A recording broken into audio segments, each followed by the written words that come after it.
This morning, you want to glorify our most dear Prem Prayojan Prabhu Sri Caitanya Mahaprabhu, and remember how by his own example he's teaching us the path of pure bhakti.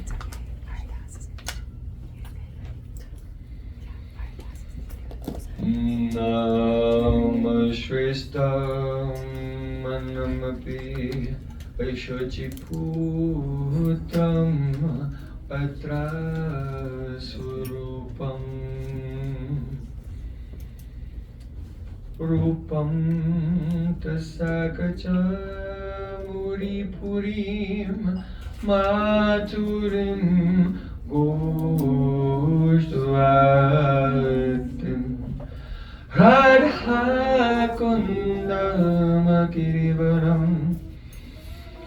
Ahoradika Madhavasam Rabdu Yasya Pratita Kripaya Shri Guru Tam Natosmi Purave Gaura Chandraya Radhikaye Tadale Krishnaya Krishna Bhaktaya Tad Bhaktaya Namo Namaha Ananda Leelamaya Vigrahaya Hema Divyaschavi Sundaraya Tasmai Mahaprema Rasapradaya Chaitanya Chandraya Namo Namaste Chaitanya Chandraya Namo Namaste Chaitanya Chandraya Namo Namaste Bhaktavihina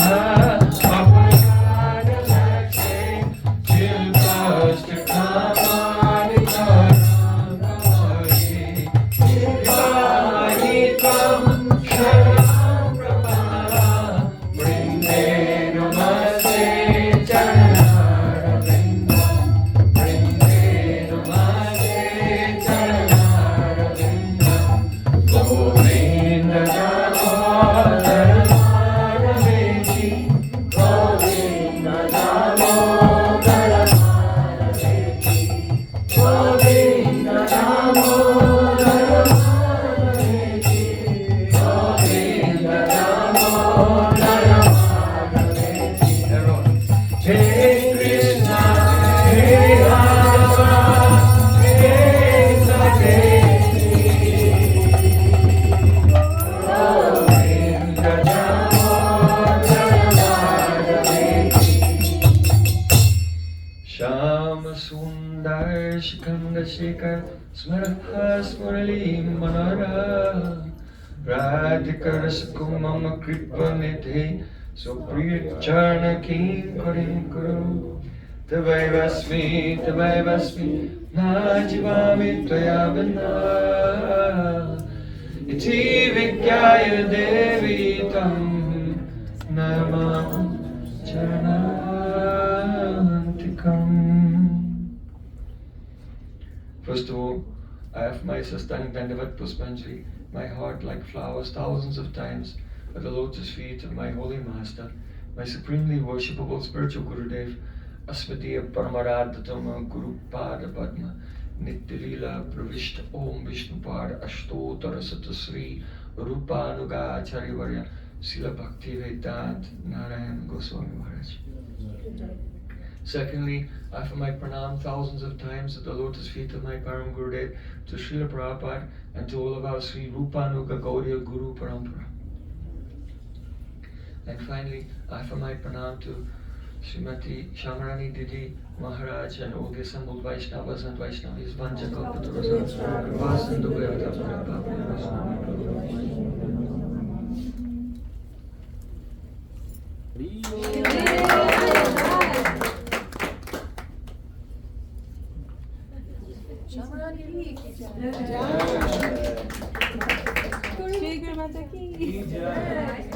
This is Swarnavata Devi Dasi, Prabhuji's beautiful wife, he said she is 90% of him.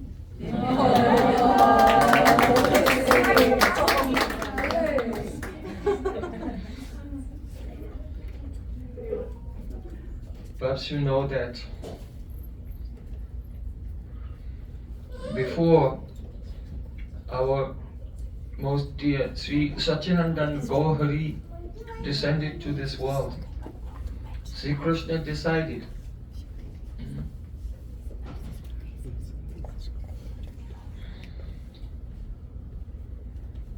Yuga Dharma Pravataimu Nama Sankirtan Charibhava Bhakti Diya Nachamu Bhuvan.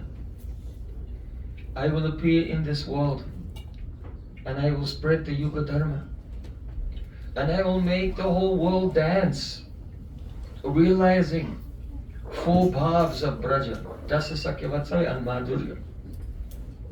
And especially Apani Karimu Bhakta Bhavayangi Kare Apani Achari Bhakti Shikamu Sabare. I will appear in this world in the Bhakta Bhav, the mood of a devotee. And I will show everyone how to practice pure bhakti by my own example. So sometimes a person may read scripture and become confused about what to do. But Sri Caitanya Mahaprabhu, by his life, has unmistakably illustrated exactly what to do.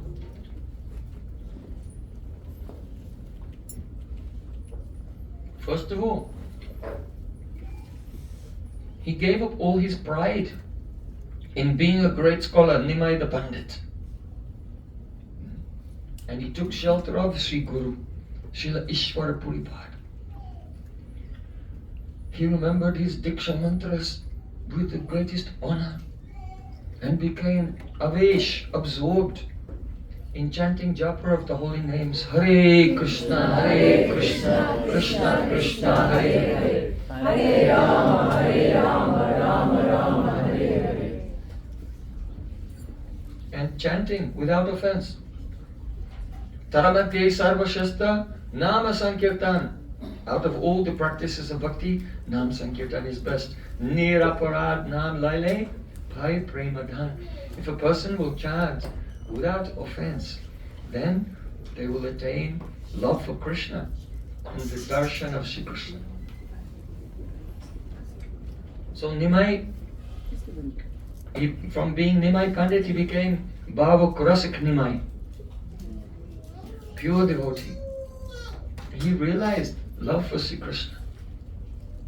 But still, even that was not enough for him to fulfill his 3 desires. The main reason why he appeared in this world. To realize how deep, how glorious is the love of Srimati Radhika. And what sweetness in Sri Krishna that is only seen by Radhika by the power of her love. And what happiness Radhika experiences when she relishes that sweetness of Krishna by the power of her love. In this way, the 3 desires are connected with each other. Still, though he received Diksha, though he was chanting purely, even he took sannyas, even he was trinadapi sunichena, moham more than a blade of grass, and even he had lobh, greed. But still he could not fulfill his 3 desires without taking shelter of Braj Rasik Vaishnava, like Ramananda Rai. And then he invited Ramananda Rai and so many other great personalities, Paramananda Puri, and others also came from Navadvip, such as Swarup Damodar Goswami. And in Jagannath Puri, in the association of very high-class Vaishnavas, he was relishing Harikatha. So there should not be any confusion about the path. One should take shelter of Guru, receive Harinam, receive Diksha, and stay in the association of Rasik Vaishnavas, always relishing Harikatha. This is the path Mahaprabhu has shown by his own example. Chaitanya Krishna Leela Amritasa, Krishna Leela Amritasa, Thara Shata Shata Dha, Dashadi ke bohe ja hoite hain, Sri Caitanya Leela hoy, Sarobara Akshay, Manohansa Charahatahate.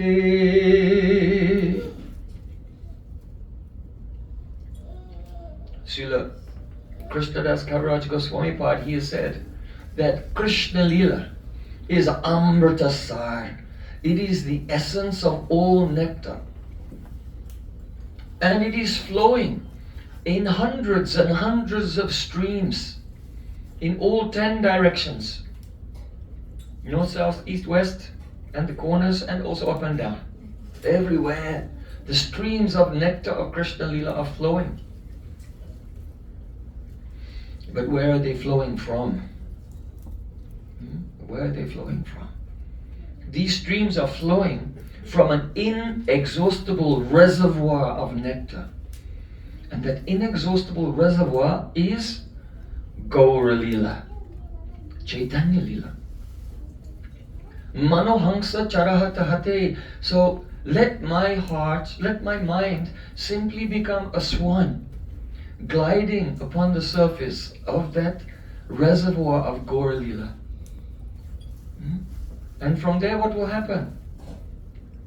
Gaura Prema Rasanave, say Taranga Jebadube, say Radha Madhav Antaranga. Those who sink in the ocean of love for Gauranga Mahaprabhu, then automatically they become the Antaranga Parikar, internal, intimate associates of Radha Madhav. As our Gurudev always used to say, if in Navadvip you come from the Yogapith and you go a little bit north-west, you come to Buruidanga, and there is where Nimai used to teach at school. And if from there you go along the Ganga further and further, you come to a place called Nidai Ghat. That is the place where Sachinandan Gohari, he jumped into the Ganga to swim across and go to Katwa, to leave Navadvip.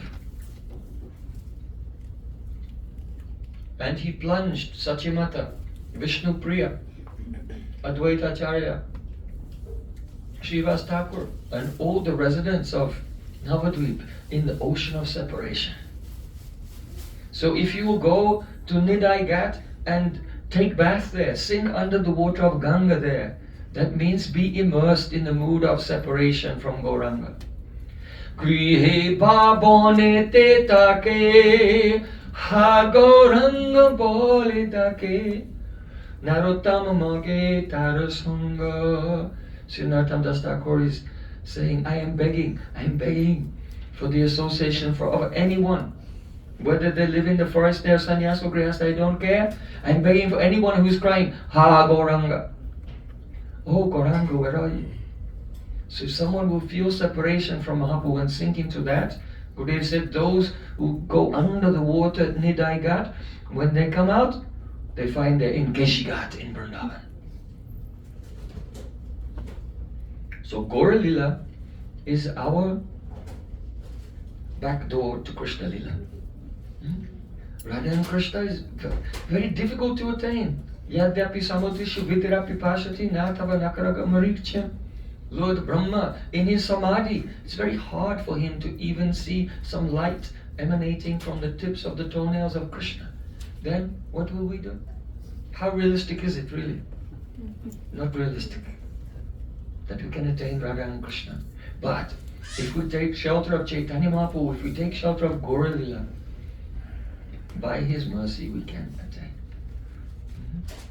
Patra vicharanam na kurutena swam param vikshate. Deya Deya Vimashakopi Nahiva Kala Pratiksha Prabhu. Sadyo Ya Sravaniksana Pranamanat Dhyanadina Durlabam Dati Bhakti Rasam Saiva Bhagavan Gora Param Megati. Gaura Bhagavan is my supreme shelter. That Prema Bhakti Rasa which cannot be attained with thousands and thousands of lives of following Vaidhi Bhakti, hearing, chanting, remembering, serving the deities, meditating, and so on.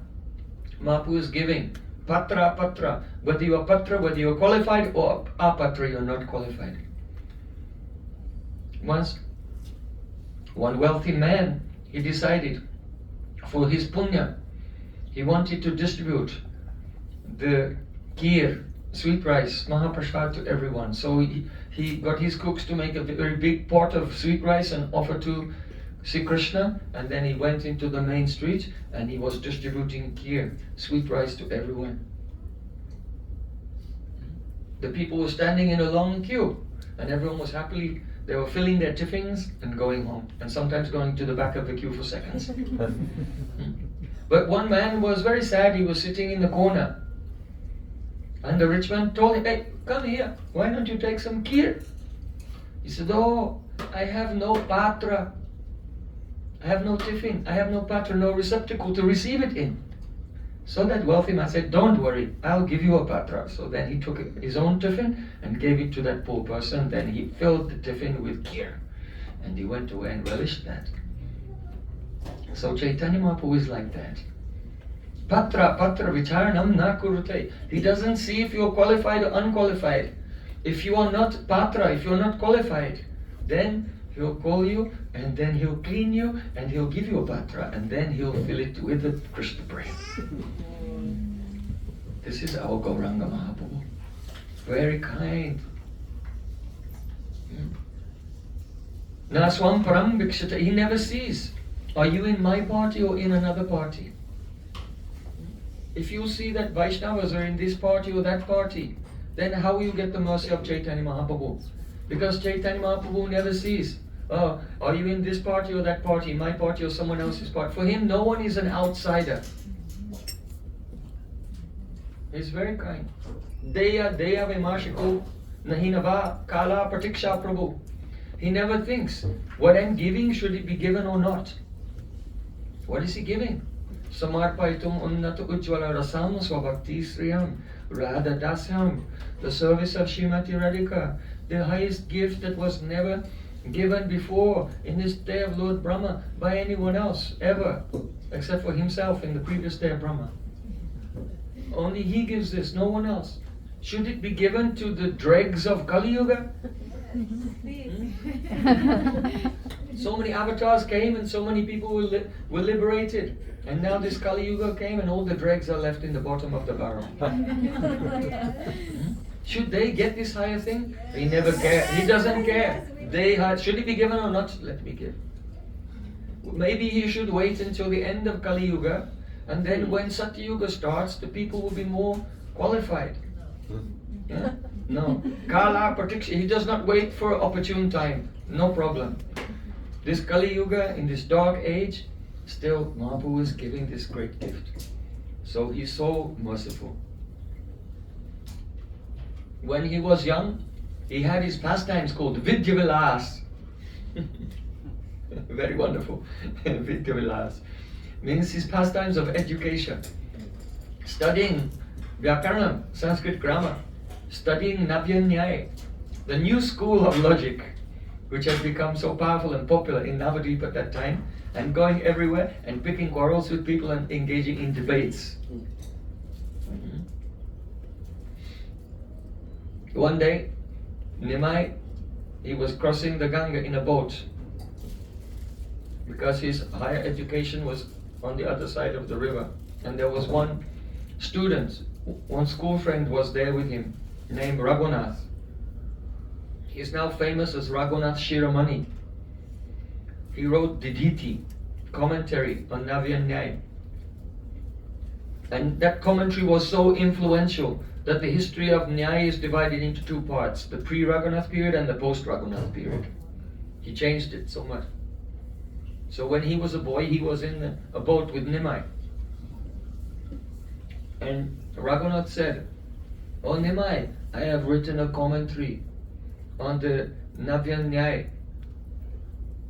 of the Gangadhara from Mathila.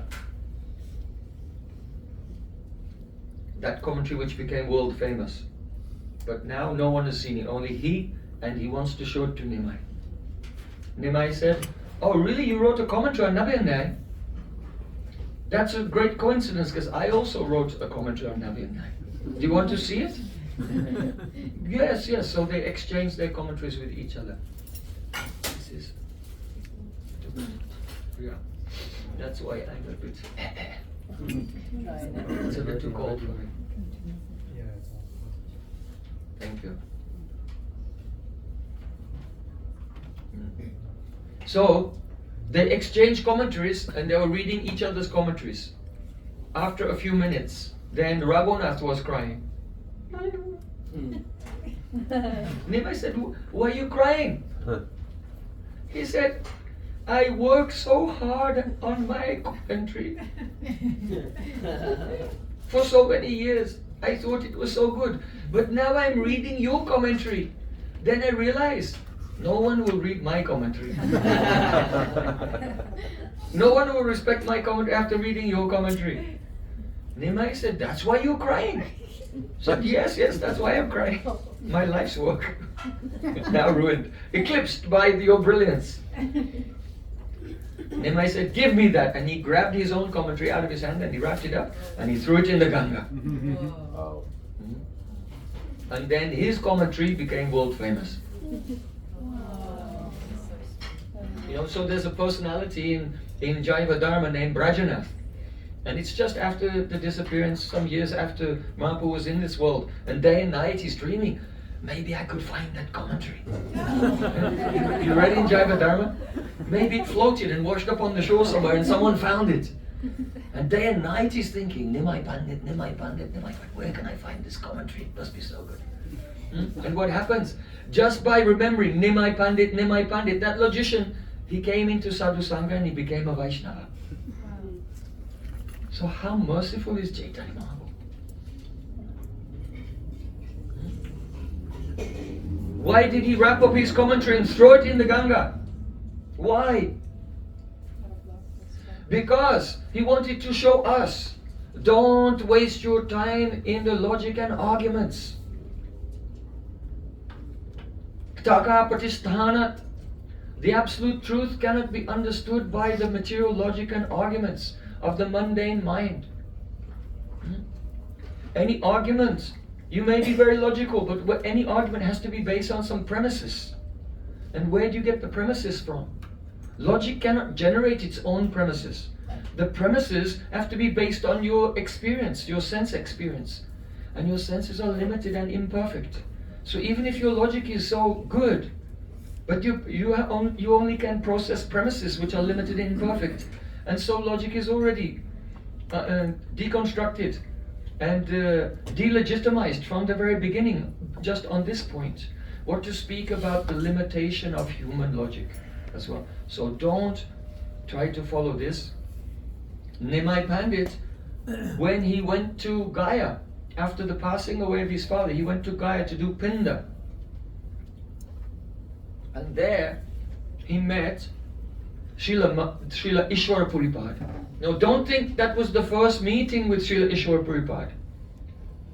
No, Srila Ishwara Puripad was coming to Navadvip and he was giving class on his own poem called Krishna Lilamrita, sometimes in the house of Gadara Pandit, sometimes in other places. And Nimai used to go and listen to his katha for several months. But now, after some time, in Gaya, he met Srila Ishwara Puripad, and now he was convinced, I need to take shelter of Srila Ishwara Puripad and accept him as my Guru Pada Padma. You see? Nimai Pandit didn't take initiation in one day. You know, like now in Kali Yuga, it's like a McDonald's drive-through. Just anyone pulls up in a car, you want Diksha? Okay, boom, and then go.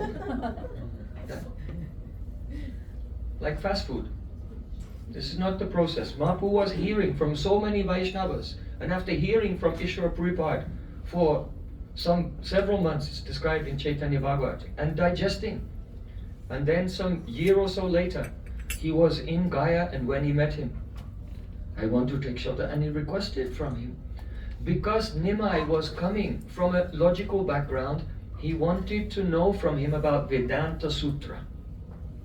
Because Vedanta Sutra is the Jnana Kanda, the Upanishads, the method of knowledge, and it leads one to bhakti.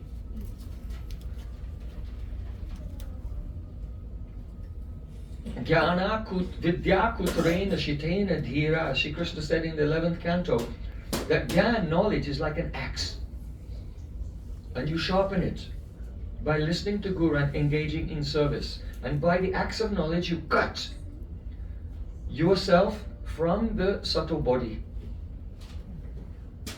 Subtle body is causing the consciousness to be attached to the gross body. And then you put the axe down. Then you don't need it anymore. Not necessary.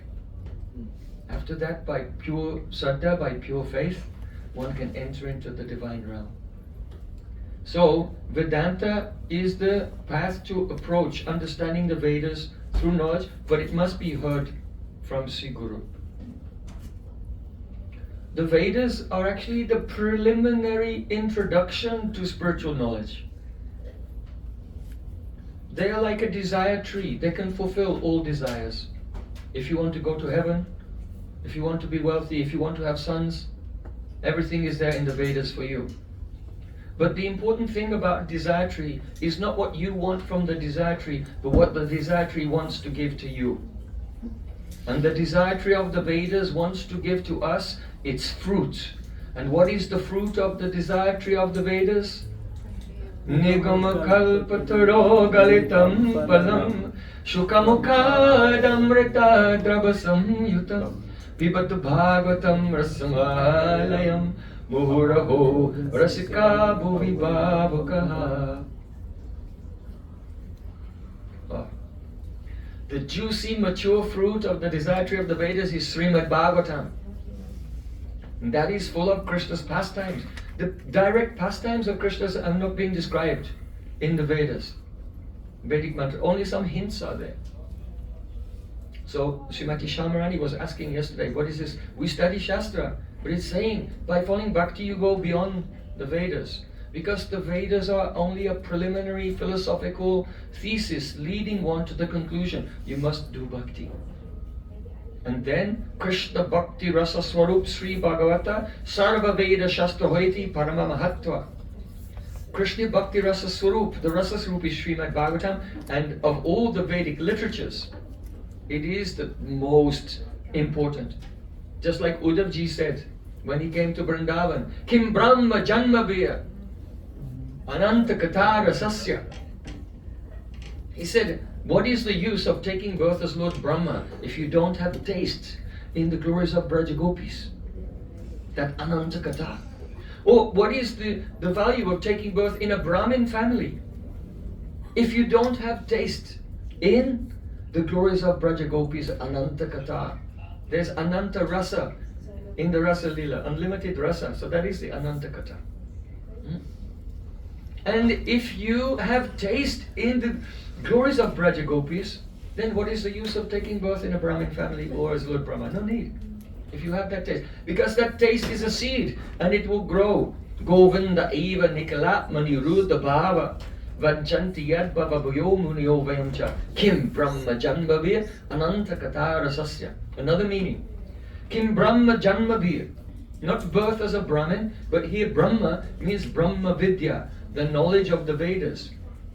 What is the use of having the Brahma Janma, the Vedic knowledge, take birth in your heart if you don't have taste in the glories of Braja Gopis? Why?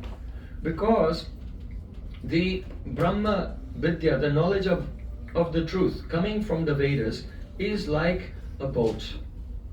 If you use a boat to cross the river, but when you get to the other side of the river, you just sit in the boat and stay there. You don't get out and leave the boat behind so you can walk on the land. then what is this? This is foolishness. This is Vishwanath Thakur's commentary on this verse of Uddhav. Kim Brahma Janma Be Anant Katarasasya. So if you use the Vedic knowledge to understand that you're not the body, that God exists and you're His servant, and you should chant His holy name, but you remain on that platform of only going through Vedic mantras always. And don't become absorbed in the Rasakatar of Srimad Bhagavatam, then it is only foolishness, a waste of time. So, Vedeshu, Yagyashu, Tapasu, Chaiva.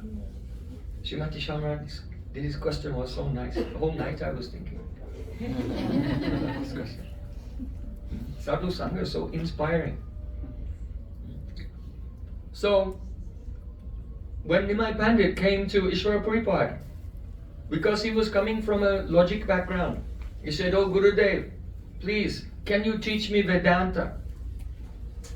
And what did Srila Ishwara Puripad say to him? Yes, you are murka. You are fool. You cannot understand Vedanta. Just understand this. Hare Nama, Hare Nama, Hare Nameva Kevalam, Kalo Nashteva, Nashteva, Nashteva, Gatir Anyata. So someone who does not have faith, they might think, oh, this is rip-off. He wants to know Vedanta and become very learned, but he's just saying, chant Hare Krishna. This is a change-up. But no, this Harinam, by chanting Harinam, you can understand everything about Vedanta which you might not understand by studying Vedanta. There's no guarantee that you'll understand it, actually. You know what Vedanta says? That is illustrated in the life of Nimai. His guru gave him mantra and he began to chant the mantra. And what happened? Oh, he had the pastime of becoming liberated. Krishna mantra, Krishna nama, mantra hoite sangsara machan. Krishna mantra hoite sangsara mochan. Krishna nama hoite pabe Sri Krishna charan.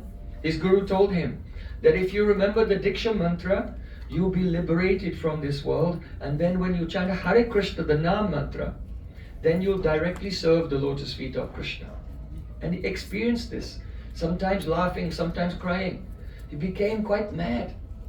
And he came back to his guru with so many doubts, wondering, what happened to me? All my knowledge from before has become covered over. I've forgotten everything. Kiba mantra diligo sai, kiba tarabal, jopite mantra koile pagal.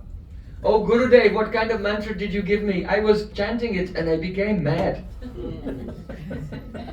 His guru was very satisfied. He thought, I am fortunate to have a disciple like you. So he told him, Krishna Nama Maha Mantra Eto Svabhav Jai Jape Tare Krishna Upajai Bhav. This is the nature, this is the Swabhav of the Hare Krishna Maha Mantra, that if anyone will repeat it, then Bhav will rise up in their heart. They'll become overwhelmed with so many ecstatic feelings. So then when Nimai Pandit, after returning from Gaya, he arrived in Navadvip Dham. Then he came to report to duty for his duties at the school of Gangadas Pandit, because he himself was teaching just next door in the house of Mukunja Sanjay in his Durga Mandap, but under the auspices of Gangadas Pandit. So he came and gave pranam to his Gurudev, and his Guru saw that he'd become overwhelmed with love, and he told him, oh, today there's no need to teach. Even if Lord Brahma will come and tell you to give a class, don't give class today. Go back to your home, but tomorrow come and you should continue teaching your students. So the next day when Nimai came and he sat down with his students and they all took their books, so they have a tradition when they open their palm leaf manuscripts like this, they say Hari. So Nimai Pandit, he told the students, open your books, and they all went Hari. And when he heard the name Hari,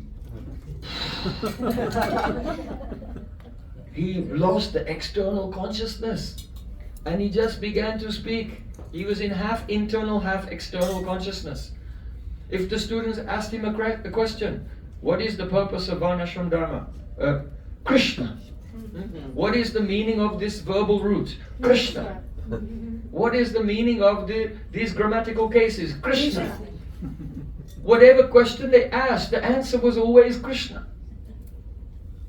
Why?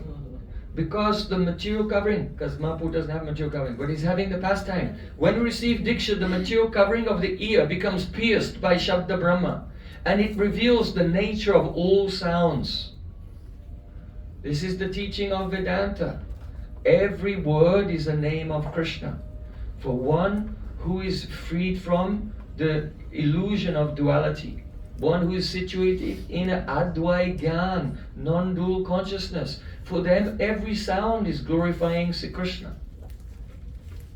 So then you're looking at me like, oh, are you mad? That's what happened also to Nimai Pandit. The students thought, what happened to our teacher? He became quite mad. Afterwards, when he came back into regular consciousness, he said, did you understand what I said? They said, no, we couldn't understand anything. Couldn't understand anything. Nimai said, I'm sorry, I cannot teach you this syllabus anymore. If you want to study this syllabus of grammar and logic, then you'll have to go to another teacher. Then his students began to cry. They said, we don't want to go to another teacher. We don't care about the syllabus. Whatever you want to teach us, we'll learn that. So then Nimai, he said, all right, then you clap your hands. Hare Hare Namo Krishna Yadavaya Namo. Hare Hare Krishna Yadavaya Namo. Hare Hare Namo Krishna Yadavaya Namo.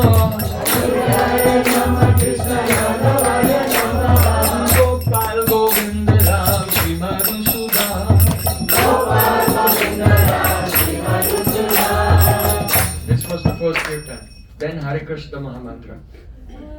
Hare Hare Nama Krishna Yadavaya Namaha. The names here, Yadavaya, they're in the dative case. It indicates the relationship. So the teaching is first surrender to Krishna, have a relation with Krishna by a mantra in the dative case. Hare, unto Hari. Yadavaya, unto Yadav. And then Gopal Govinda Ram Sri Madhusudan, all in the vocative case. Then chant the name of Krishna in the vocative case, and one will attain Krishna praying. This is the teaching. So in this way, our Sri Sachinandan Gohari, he began his Sankirtan movement. But what was he saying? What he was saying to his students that at first they could not understand, that was the conclusion of Vedanta. In Vedanta, it is said, Vyapasrayam characharo vyapasrayas tu syat tad vyapadesho bhaktas tad bhava bhavitvat.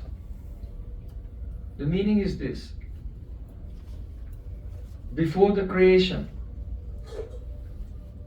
nothing existed of the material world, only Krishna. Aham maiva samaiva gre nanyat satyat sadasatparam pascharaham yadechatscha yogasishet asosmaham. Chatusloki Bhagavatam, first verse. Before the creation, only I existed. And when the creation is dissolved, in the end, only I exist. But in the middle, actually no, in the middle, only I exist. Yeah. This is the first teaching, the Sambandha Gyan of Srimad Bhagavatam. Bahunam janmanam ante gyanavam mam prapadyate. Vasudeva sarvamiti samahatma sudurlava. After many births and deaths, those who actually attain knowledge, who surrender to me, they realize Vasudeva sarvamiti. Everything is Sri Krishna, everywhere. Only Sri Krishna. Samahatma sudurlava. Such a soul is very, very rare. What does it mean? Doesn't mean that you are Krishna. We are individual souls. But what we are thinking is this thing and that thing and this thing and that thing is actually Sri Krishna's Virat Rup, universal form. This is why several times, 3-4 times in Srimad Bhagavatam, the description of creation has been given to destroy our vision of duality. First there is pradhan. It is a pure potential, the material energy, just pure potential with no shapes, forms or characteristics. Then the Paramatma enters into it. Kiradakashai Vishnu enters into that, and he causes it to transform into all the forms that you can see.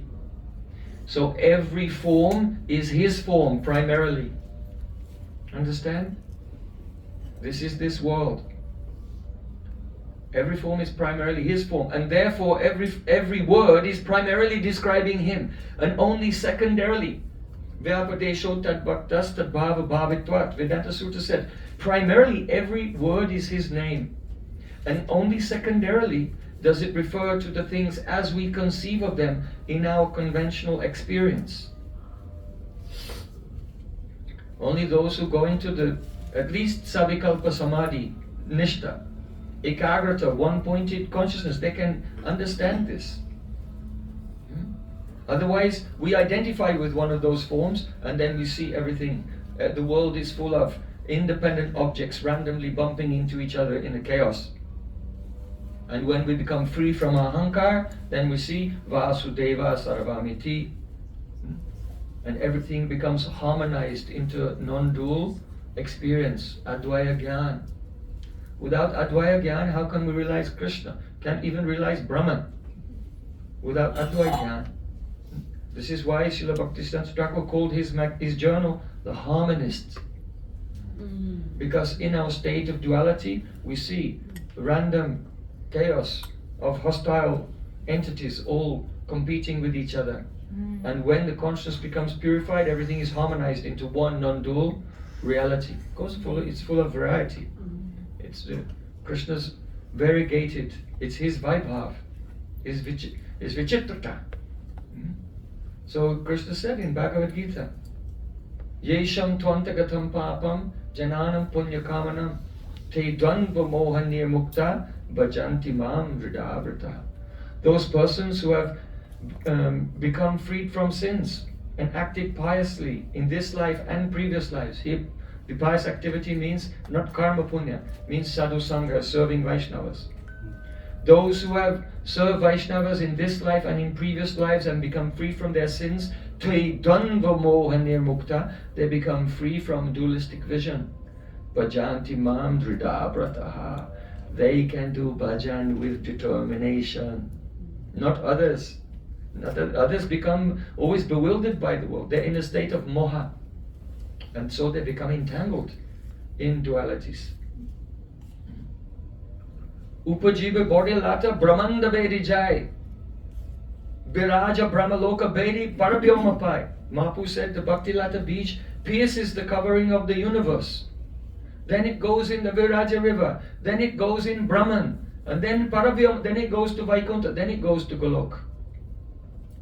If your Bhakti Lata beach does not pierce the covering of the universe, then how you conceive? Cannot even conceive of Brahman, let alone Vaikuntha or Goloka Vrindavan. Then your conception will not be of Gopi. It will be, as Gurudev used to say, Gopi. Gopi Bhav. Just something bizarre. So, Mahaprabhu, by his own example, he received Diksha from his Gurudev and he became beyond duality. He realized the Vidvat Ruddhibriti, the real meaning of all words. And that was illustrated by the seminars that he gave when he came back to the seminars he gave to his students, and everyone thought he was mad and they could not understand. Until they began to chant, Hare Krishna, Krishna Krishna, Hare Hare, Hare Rama, Rama Rama, Hare Hare. Then they became free from duality, then they could understand, yes. Now, he didn't become crazy. The whole world is crazy. He became sane. He came out of illusion and into the light of truth. And he has brought us there with him through his Prema Nam Sankirtan. So in this way, Mahaprabhu taught us what is really the effect of initiation. Vidvat Ruti Diksha. Not Diksha only formality. Anusthanik Diksha, a ceremony. a worldly convention, but Vidvat Ruddhi Diksha, the Diksha that transforms our consciousness, by which we become free from duality and absorbed in Sri Krishna. So you can see that Nimai Pandit, he became so greedy to serve the lotus feet of Krishna, even he left Navadvip Dham, and there in Puri, he's showing us how to be absorbed in bhakti. Snana darashana bhojan, deya swabhav hoy, kumarera chakojena satata pirai. Srila Krishnadas Kaviraj Goswami Pad said that what were the days like for Chaitanya Mahaprabhu in Jagannath Puri? Snan, he would wake up and take bath. Darshan, he would go to the Jagannath temple for the darshan of Lord Jagannath. Then he would come back, bhojan, and take food. Then he would take snan again, go for darshan again, and so on. This was his life. Dine Nritya Kirtan, Ishwara Darshan, Ratri Swarup Raisane, Rasa Ashwadan. In the daytime, dancing and singing and taking darshan of Lord Jagannath, and in the night time, Rasa Swadan, relishing Harikatha, full of rasa with Swarup Damodar and Roy Ramananda. This was his life. So Kumarera Chokajena Sotata Virai means Kumara. That is a potter. When he wants to make a pot, he takes his big stone wheel and he takes a lump of clay and he drops it on the stone wheel. Then he works hard like this, making the wheel spin. But once it has momentum, it spins by itself, and he takes his hands off the wheel. Two hands are free to create his artwork. So Mahaprabhu's life was like that. You know, a sadhak, firstly in the stage of sadhana, it's difficult. Waking up, doing the attending Mangalati, remembering Gayatri mantras, chanting, studying Shastra, hearing Harikatha, doing service in the temple. It seems like hard work at first. But gradually, as the subtle body begins to dissolve, Jariyatriyasu yakosham nirginam analoyata. Kapil Dev, he describes that bhakti dissolves your subtle body. Just like when you eat food, you don't know how the food is being digested, but it's digested anyway. So in the same way, when we're absorbed in serving, in all the activities of devotional service, then we may not know how it's happening, but the subtle body is being dissolved, it's being digested. And then one becomes Jivan Mukta, liberated while still in this world. The physical body is not the cause of the bondage. The subtle body is the cause of the bondage. So when it's dissolved, one becomes liberated while still visible to everyone in this world. Jivan Mukta. So when one does sadhana, gradually, the subtle body is digested, and then one's waking, singing, studying, and darshan, they're all going on in like just a flow of mercy automatically. One's outer activities are going on, and internally one is completely free to be absorbed in the service of Radha and Krishna. So this is the example given of Mahaprabhu. Snana darashana bhojan deya swabhav hoy. He's bathing, he's eating, he's going to the temple and coming back. It was the swabhav of his body, nature of his body was going on. But inwardly, he was just completely absorbed in the pastimes of Sri Krishna all the time. So Mahaprabhu has given this example. In Chaitanya Charitamrita, Krishnadas Kaviraj describes one morning, Mahaprabhu, he got up, took bath, and he went to the Jagannath temple. But what did he see? When he looked, he didn't see the Chakadola, the big wheel eyes, the form of Lord Jagannath as we remember him.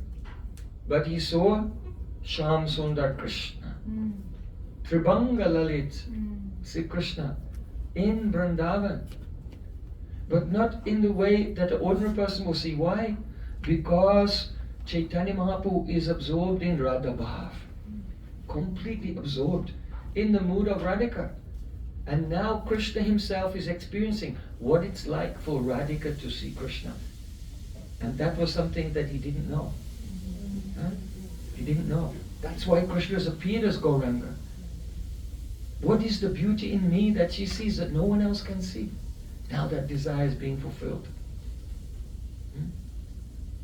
So when Mahaprabhu, he saw Lord Jagannath, he became so overwhelmed with ecstasy, he fainted. And then it was time for the Bal Bhog offering, and his associates brought him back to the Gambhira. In the evening, he put his arms around the neck of Swarup Damodar and Roy Ramananda, and he began to express, because that's Lalita and Vishaka Sakhi. It's the nature of a Sakhi, that when they feel something, that they cannot hold it inside, they must speak about it. This is the nature of a Sakhi. So in the mood of Radhika speaking to her Sakhis, then Mahaprabhu began to speak. Saundaryam Ritu Sindhu Bangalalana Chittadri Samplavaka Karna Nandi Sanamaram Rabachana Kotindu Sitangika Saurabhyam Rita Samplabhavata Jagat Piyusharam Yadara Sri Gopendra Sutas Karshlit Balat Panchindriyanyaline. He said, oh, the Shabda Sparsha Rupa Rasagandha, that is the form, the beauty, the touch, the sound, the taste and the smell of Krishna. They're all so beautiful that they are forcefully attracting all of my senses at the same time. Usually when we look at something, we feel like we're in control of our senses. We guide them. I'll look over there, now I'll look over. But Radhika doesn't feel this, because she has rag, spontaneous, unquenchable, loving thirst in all of her senses. She feels as if the beauty, the fragrance, the sound of Sri Krishna is forcefully catching all of her senses and pulling them at the same time.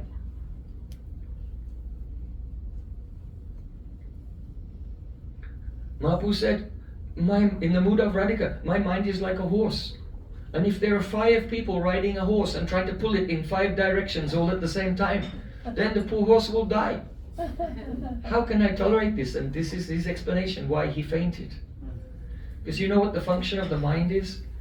The function of the mind is to prioritize which sense you give your attention to. That's why if I'm speaking, but then you notice something going on over there and you look, and now your mind prioritizes your eyes, even though, you can close your eyes, but you don't have earlids, you can't close your ears, right? So your ears are still open, but because your mind prioritizes the eyes, you don't hear what I said. You notice that? So the senses are like that. The mind always prioritizes one, and when one is working, then the others fade into the background. That's what normally happens. But Radhika's experience is so intense. Her attraction to Krishna is so indescribable and inconceivably powerful that all of her senses are being pulled towards him at the same time by force, and her mind can't cope and she faints. This is what Mahaprabhu is saying. Mahaprabhu said, Saundaryamyata Sindhu Bangalalana Chittadri Samplavaka. In the mood of Radhika, she's saying, we gopis, our chitta, our hearts, are like a very high mountains. And Sri Krishna's beauty is like an ocean. So usually the ocean is far away from the mountains. If there's a tidal wave, only some towns along the coasts, they get flooded. But the top of the mountains, they're fine. Sometimes there's a tidal wave in Orissa and Jagannath Puri becomes flooded. But the Himalayas are fine. Radharani is saying, no, Krishna's beauty is not like that. When I see Krishna's beauty, there are huge waves of rasa, waves of nectar, and my heart is like a mountain, and as if this tidal wave of beauty, not one, many waves, they're coming, and they're so high, even the Himalayan mountains are submerged and go beneath the water. Wow. This is Krishna's beauty. Wow. This is darshan. Did you have darshan this morning? This is darshan. This is how Radhika sees Krishna. Even Krishna does not know how Radhika sees Krishna, but now he is experiencing it in Gaura Lila. And so Radhika begins to faint. She becomes completely bewildered. Saundaryamrita Sindhu Bangalala Chittadri Samplavaka. It's very interesting, because you know what it's like if you're in the water and you see the world and all the sounds and people around you, but then when you dunk under the water, It's like everything disappears. Right? Everything and you're in another world. So that's what happens to Radhika when she sees Krishna. I'm not speaking about the other four senses, only her eyes.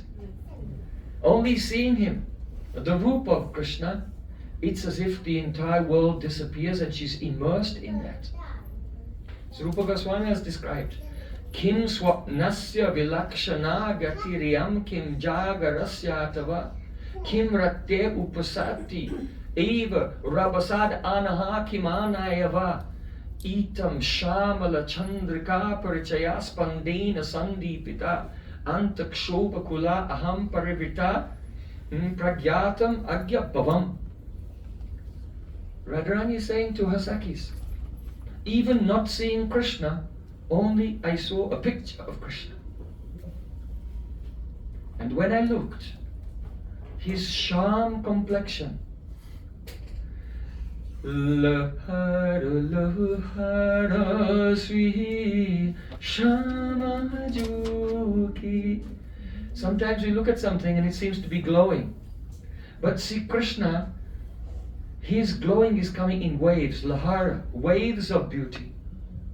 He's like a moon, but just as a moon is light and has chandrikas, it rarely, but sometimes chandrikas, a flash of a chandrika, a moonbeam comes from the moon. See, Krishna is like a moon which is not light, he's a sham moon, he's a dark moon. Sham, like indigo color, like a blue lotus. And this is as if there's a dense mass, not one chandrika, but millions of chandrikas are emanating from his body at the same time and causing everything to become tinged with a bluish glow. And these, not one wave of chandrikas, but many, many waves of dense chandrikas are emanating from his body. And at that time, antakshobha kula aham, I become so agitated seeing his beauty. I become so agitated that I lose awareness what's going on. Kim swapnasya vilakshana gatiriyam kim jagarasya atava. Radharani thinks, is this a dream? Am I dreaming? Or am I awake? Kim rakte upasati eva rabasad anha kimanaiva. Is it daytime or is it nighttime? She loses her bearings completely. What is her location? In reality, gone. As she drowns in the waves of the sham chandrikas emanating from the body of Krishna. This is darshan. So Saundaryamrita Sindhu Bangalalana. This is called Moha. Perhaps you've heard of the name Madan Mohan. Right? Yeah. Krishna is called Mohan. We sang a song before class today. It was the song by Radha Mohan. So this is the meaning of the Sanchari Bhav, Moha. When Radhika just completely loses her locus in reality, is it day, is it night, am I awake or am I dreaming? Just by seeing the complexion of Krishna. That is called Moha. So now you know the meaning, Madan Mohan. He causes Moha by the waves of beauty. Not only that, but that beauty is so wonderful, it is as if Radhika has never seen it ever before in her life. When she sees Krishna, she catches the hand of her Sakhi. Why? Because she's Moha, she's starting to faint. And she cannot stand up. The Sakhis are holding her up because it will be embarrassing if Krishna can just defeat her like that in a moment. That's why Lalita says, Durte Brajenda Tanayetanu. Krishna is wicked cheater. Don't be submissive to him. Lalita will say that if Krishna has done something wrong. But Lalita will say it even if Krishna is completely innocent and he hasn't done anything wrong. Why? Just to stop her from fainting by changing her mood. Understand? Krishna didn't do anything. Oh, you know what he did? She's trying to make her angry so she doesn't faint. To change the mood of the ecstasy of the beauty of seeing Krishna. So that time, Radhika says, Kulavara Tanu Dharma Grava Brindani Bindan Sumukhi Nishita Dirga Panga Tanka Chatavi Yugapad Ayam Apurva Kapuro Vishwakarma Marakata Manilakshay Marakati Manilakshay Gosta Kaksham Chinoti. What Srila Rupa Goswami revealed by the mercy of Chaitanya Mahaprabhu about Radharani's inner mood, it is apurva, unprecedented, inconceivable. No one could know these things before, but by the mercy of Mahaprabhu, Sri Caitanya Manobishtam Shtapitam Yena Bhutale, he revealed what Mahaprabhu wanted to show to the world, what he experienced, being in the mood of Radhika and just looking towards Sri Krishna.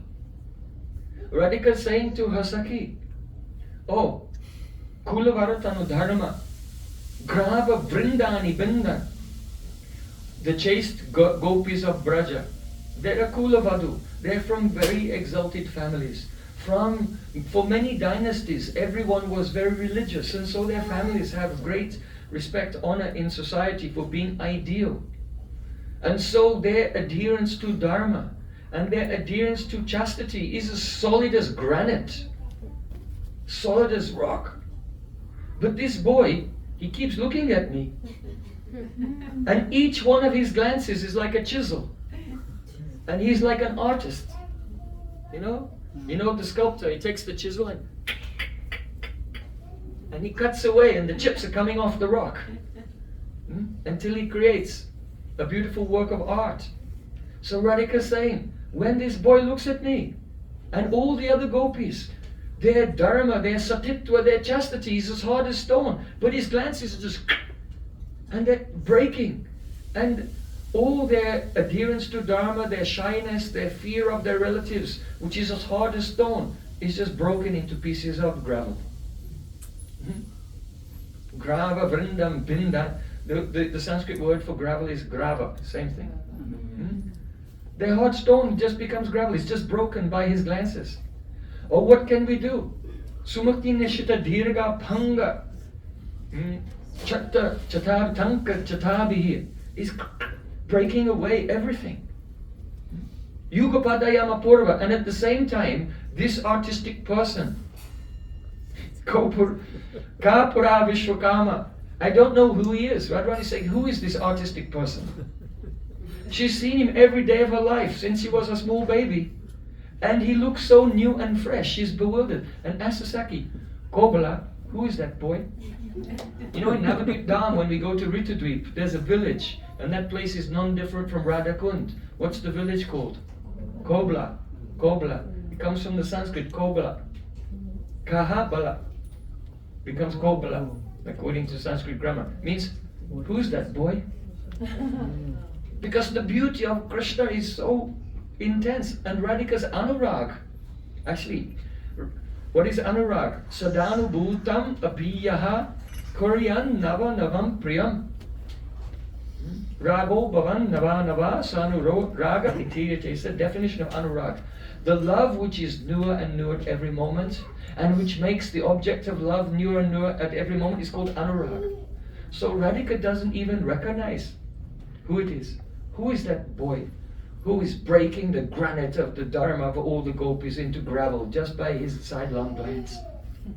Who is that Vishwakarma, that artistic person who I've never seen before?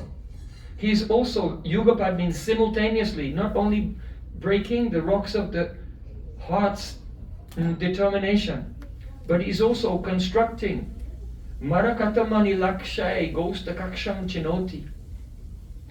A Gostakaksh is one like meeting place, a small private room for a meeting. So he's like an architect who is simultaneously, by his glance and his beauty, his sham color beauty, he's constructing a secret meeting house made of marakata and sapphires. Understand? The psychology is very wonderful. Radhika is telling what she feels from her perspective. If someone constructed a meeting house, a secret meeting place made of sapphires, and then you go inside, then that person can meet secretly with their beloved, and no one can see them. So actually Radhika is standing in an open place. Anyone might be able to see her. But because of moha, bewilderment, everything is disappearing and is filled with the sham color. It's subjectively as if he's constructed a secret meeting place made of sapphires. Right? She's in an open place on the road. But that's her inner experience. This is why Mahaprabhu is saying, Saundaryamrita Sindhu Bangalalana. When I see Krishna, his beauty comes in waves, and it's like the mountain of my consciousness disappeared on the ocean because everything else vanished. And it's just me and Krishna. This is moha. This is darshan. Did you have darshan this morning? Only if we follow behind Chaitanya Mahaprabhu, if we, his anugatyan, especially actually behind Rupa Goswami. Rupa Goswami is following Mahaprabhu and we follow Rupa Goswami. Actually we follow Guru Prabhupada and our Gurudev. So we have to get in line in the Rupa Nuga Dhara. If we follow behind them, only then such a darshan is possible. So Saundaryam Ritusinghu Bangalalana Chitta Trisamplavaka Karna Nandi Sanarma Ramya Vachana Koti. Then Radhika is saying, and the sound of his words,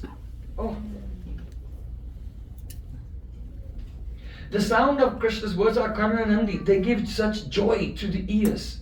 Why? Because his words are Sanarma Ramya, they are Ramya Vachana, sweet enchanting words with the Sanarma full of jokes.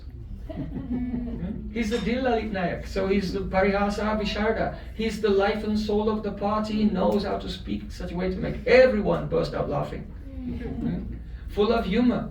And when Hasyaras is mixed with Sringaras, then it's very tasteful. Hasya and Sringar together is very tasteful.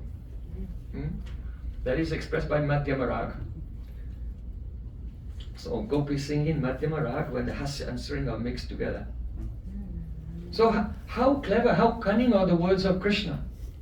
If Krishna will approach the Gopis, if you go to Chandravali, now Chandravali generally she's submissive, but she can also become upset sometimes. But because of her Grita Sneha, not Madhu Sneha, which is quite tempestuous and impetuous, she is more reserved. And she feels inside she becomes crooked. I'm not going to collaborate or cooperate with Krishna. And outwardly she shows respect. So once Sri Krishna approached Chandravali, and Chandravali was just very cool towards him because she was internally upset. The Bhamya Bhav, the contrariness in her heart, sometimes is called Bhamya Gandha, a little fragrance of the contrary mood comes out, and then Krishna can understand, oh, she's upset with me.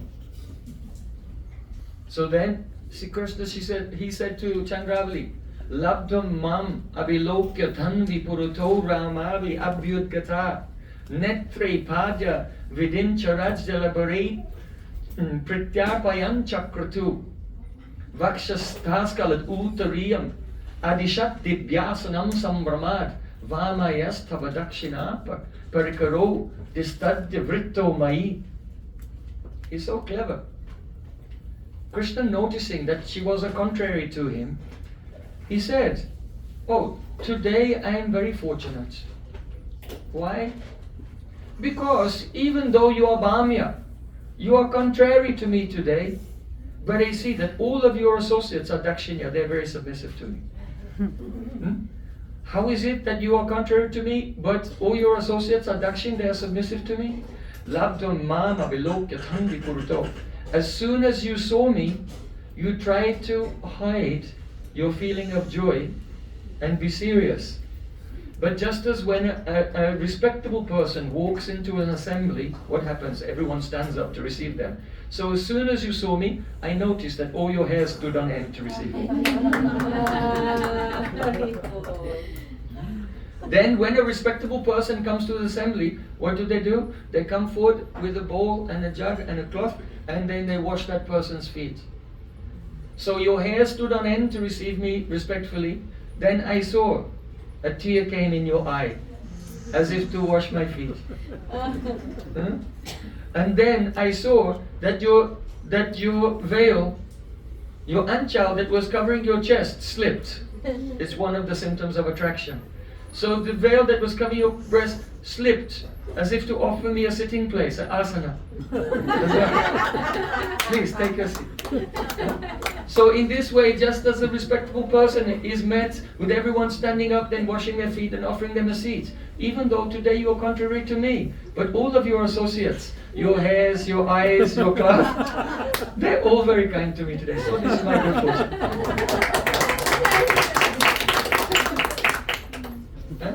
So Kana Nandi Sanama Ramya Bacha. How the words of Krishna full of jokes give ananda, give joy to the ears. It is amazing. Once Krishna came to meet with Radharani and he was late. They made an arrangement that they should meet where? In the Keshar Kunj. So Radharani went to the Keshar Kunj. Another name of Keshar is Bakul. But Krishna, somehow or other, he got sidetracked and diverted into the Kunj of Chandravali, so he was very, very late. And Radhika and her Sakhis were so upset. So then Krishna was thinking, how can I come up with an excuse that has plausible deniability? So then he came up with the idea. You know, we decide to meet in Keshar Kunj, but there are two types of Keshar. One is Bakul, and that's where we actually decided to meet. Radharani was in the Bakul Kunj waiting for me. But I'll pretend that I thought she meant Keshar Kunj, Naga Keshar. There's another type of flower called Nag Keshar.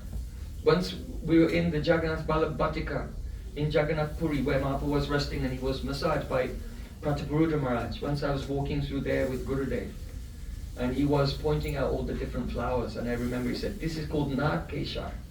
It's like a Keshar flower, but it was long, a bit like a snake. And he picked one. He said, the gopis give this to Krishna. If they want to offer a flower, but if they think, oh, you're like a snake, then they give him this. They don't have to snake. Gurudev said this, and he picked the flower and gave it to me. Not that I am a snake. But he's teaching me how to tease Krishna. Oh, Krishna, this is for you. My friend. So, Krishna was thinking, I will go to the Nagkeshar Kunj and pick a big bunch of flowers from there. And then Krishna showed up at Radharani's Kunj and said, hey, what's going on? Where were you? I was waiting for you in the Keshar Kunj the whole night and you never came. And Gopi's eyes become big. What is he saying? This cheater. This cheater. We were waiting in the Keshar, that is Bakul. And now he's saying that actually the idea was to go to the Nag Keshar. Because Lalita was about to chastise him. And Krishna said, the whole night I was waiting for you and you never came. Look at this bunch of Keshar flowers. There was honey dripping from them. He said, seeing my suffering the whole night, even the flowers were weeping in sympathy for me. Just look. Here's the praman. Here's the evidence right here, you cruel girls. How could you abandon me like this?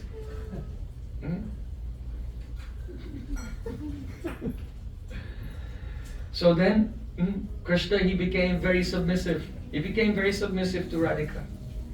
And Lalita said, just see, why is he being so submissive? That means he's feeling guilt. Right? Because if you've done something wrong, then you're extra careful. Lalita Sakhi said, look, that's the proof that he is guilty. Because he's being so humble. Krishna said, no. I am always this humble. I always want to just be the servant of Radhika. What to speak of myself being the servant of Radhika? But all my avatars are also serving Radhika. Chanchan Meena Vilochanati Kramatut Kristastani Sangata Krodena Spurita Tavaya Madara Pralada Sambadana Madhyo So Balibandano Mukuracha Ramastwaya Nirjita Lebe Sri Ganatad Lebe Sri Ganatad Adya Manini Manasyangi Krita Kalkita See, Krishna is saying, "Oh Radhika, you have heard from Gargacharya that Tasman Nandatmajo Yamte Narayana Sumogunai." Gargacharya said, "I have all qualities like Lord Narayan. So all of my avatars are serving you, Radhika, at all times." When one thing becomes the servant of the other, this is a poetic expression. It means that one thing is superior to the other in that respect. So he said, "Chan Chan Meena Vilochanasi." Oh, my Matsya avatar. It was like a fish. Have you seen fish? They swim like this and then suddenly go that way. They're moving slow and then suddenly they change direction. So my Matsya avatar is serving your beautiful eyes. Because Radhika's eyes are darting very quickly here and there. Kamatut Krista Stani Sangata. And two incarnations of Kurma Dev are serving your chest. Krodena. And my Kroda means the boar. It means a boar. But Kroda also means the part of the side of the body here that goes in a very beautiful woman. Then there's an indentation there and then goes out again. So Radhika has very narrow waist and very broad hips. She's Gajagamani. Gajagamani means Radhika walks like an elephant. If you stand behind an elephant in India, in the street they're walking, the elephant takes one step and the whole body swings this way, and then they take another step and the whole body swings that way. So Radhika walks like that, Gajagamini. So Krodena Spurita Tavayam means that your Kroda, your waist is worshipped by my Kroda, that is Barahadev. So it's called a Sleish. It's a play on words. Adara Pralada Samvadana. And also your Adar, your lips, they are Pralada Samvadana. Samvada means increasing and Pralad means joy. Your lips increase joy. They're Pralada Samvardana. But that can also mean it is nourishing Pralad Maharaj. So in this way, by Sleish Vakya, your lips are worshipped by Lord Nrsimhadev. My Lord Nrsimhadev. Why? Because they are Pralada Samvada. They're increasing joy or nourishing Pralad. Madhyoso Balibandano. And your belly is marked with 3 lines. Radhika has 3 lines on her belly, they call Bali Bandhan. But there was a person who did Bandhan, he tied up Bali Maharaj. So using this slash, this double meaning of words, on your belly this Bali Bandhan, very beautiful, and that is served by my, who? Vaman incarnation who bound up Bali Maharaj. Mukharucha Ramas Tvaya Nirjita. And the glow of your face, the beauty of your face is defeating 3 types of Rama. Here Rama, it's in the plural. Rama, it can mean plural. It means all attractive ladies. Rama in the plural, all attractive ladies. But here the double meaning, actually the triple meaning, is 3 types of Ram. Balaram, Parisharam, and Dasarathi Ram. So these 3 incarnations, they're all defeated by your face.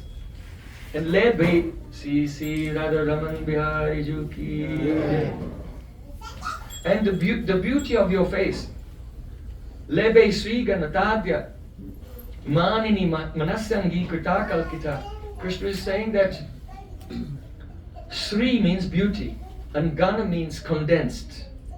So you are shining, and your shining is Gana. It is Sri Gana, it is condensed beauty. But Sri Gana is actually a name for Buddha. So your condensed beauty is served by your Sri Gana is served by my Sri Gana, by Buddha. And Manini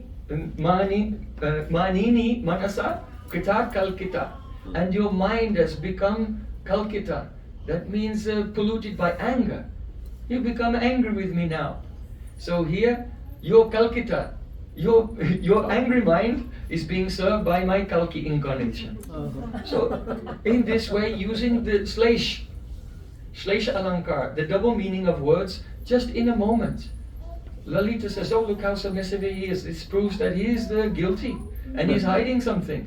And Krishna said, no, I am always submissive to you, just sing. And at once he starts speaking in poetry and describing actually the beauty of Radhika from head to toe, but using the Slash Alankar indicating all of his avatars. And the Dwani, the implication is, oh Radhika, I am simply submissive to you. I have come only to serve and please you. Don't be angry with me. So this is the what? Kana Nandi Sanama Ranga Bachana. The words of Krishna are so full of jokes and so charming and beautiful. I forget everything. Koting Dusitangika. Radhika said, and the sparsha.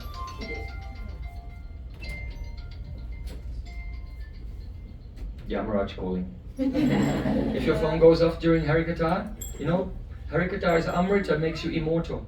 If you get distracted, this is Yamaraj calling you back to the world of birth and death. Always put your phone on silence or don't have a phone. Like me, I never had a phone my whole life. Even to this day, I will try to avoid, bless me that I can avoid the temptation of ever having a phone. So, how is the touch of Sri Krishna? How is the touch of Sri Krishna? When Radhika sees Krishna, she becomes so eager. She has kautuk. That means kautuk is such an overwhelming curiosity. What will happen if I will touch Krishna? Darun milani lutpala daruchas tasyani bidat viruddhanam sadyo karasar sijas parsha kutukat Bahanti shobhanam nivaham hiya nagya shishamidam kovaham kavaham chakara kimaham tam sakitada. Radhika is saying, just look at Saki, look at Krishna. Each one of his limbs is soft like a newly sprouted blue lotus. And when I see him, my mind becomes so overwhelmed with curiosity. What will happen if he touches me? And then being overwhelmed with the curiosity that of Krishna's touch, Radhika said, my heart becomes shobha, vihanti shobhanam. So much disturbance comes in my heart that I become bewildered and I cannot understand. Kvavaham, kavaham, chakara kimaham va sakitada. Kvavaham means where am I?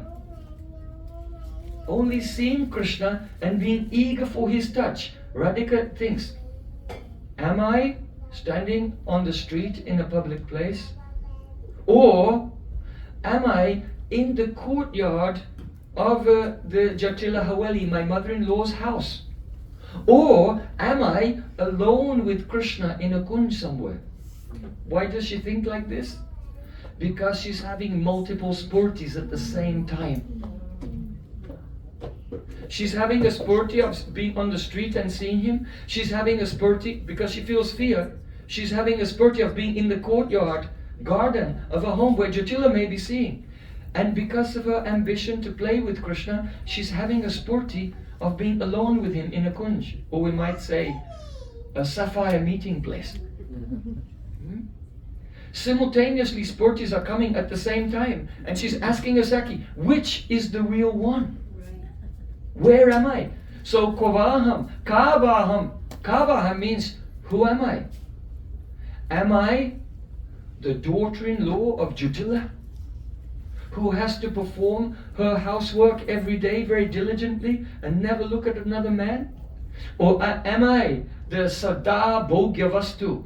Am I some being who is just meant to be enjoyed eternally by Krishna?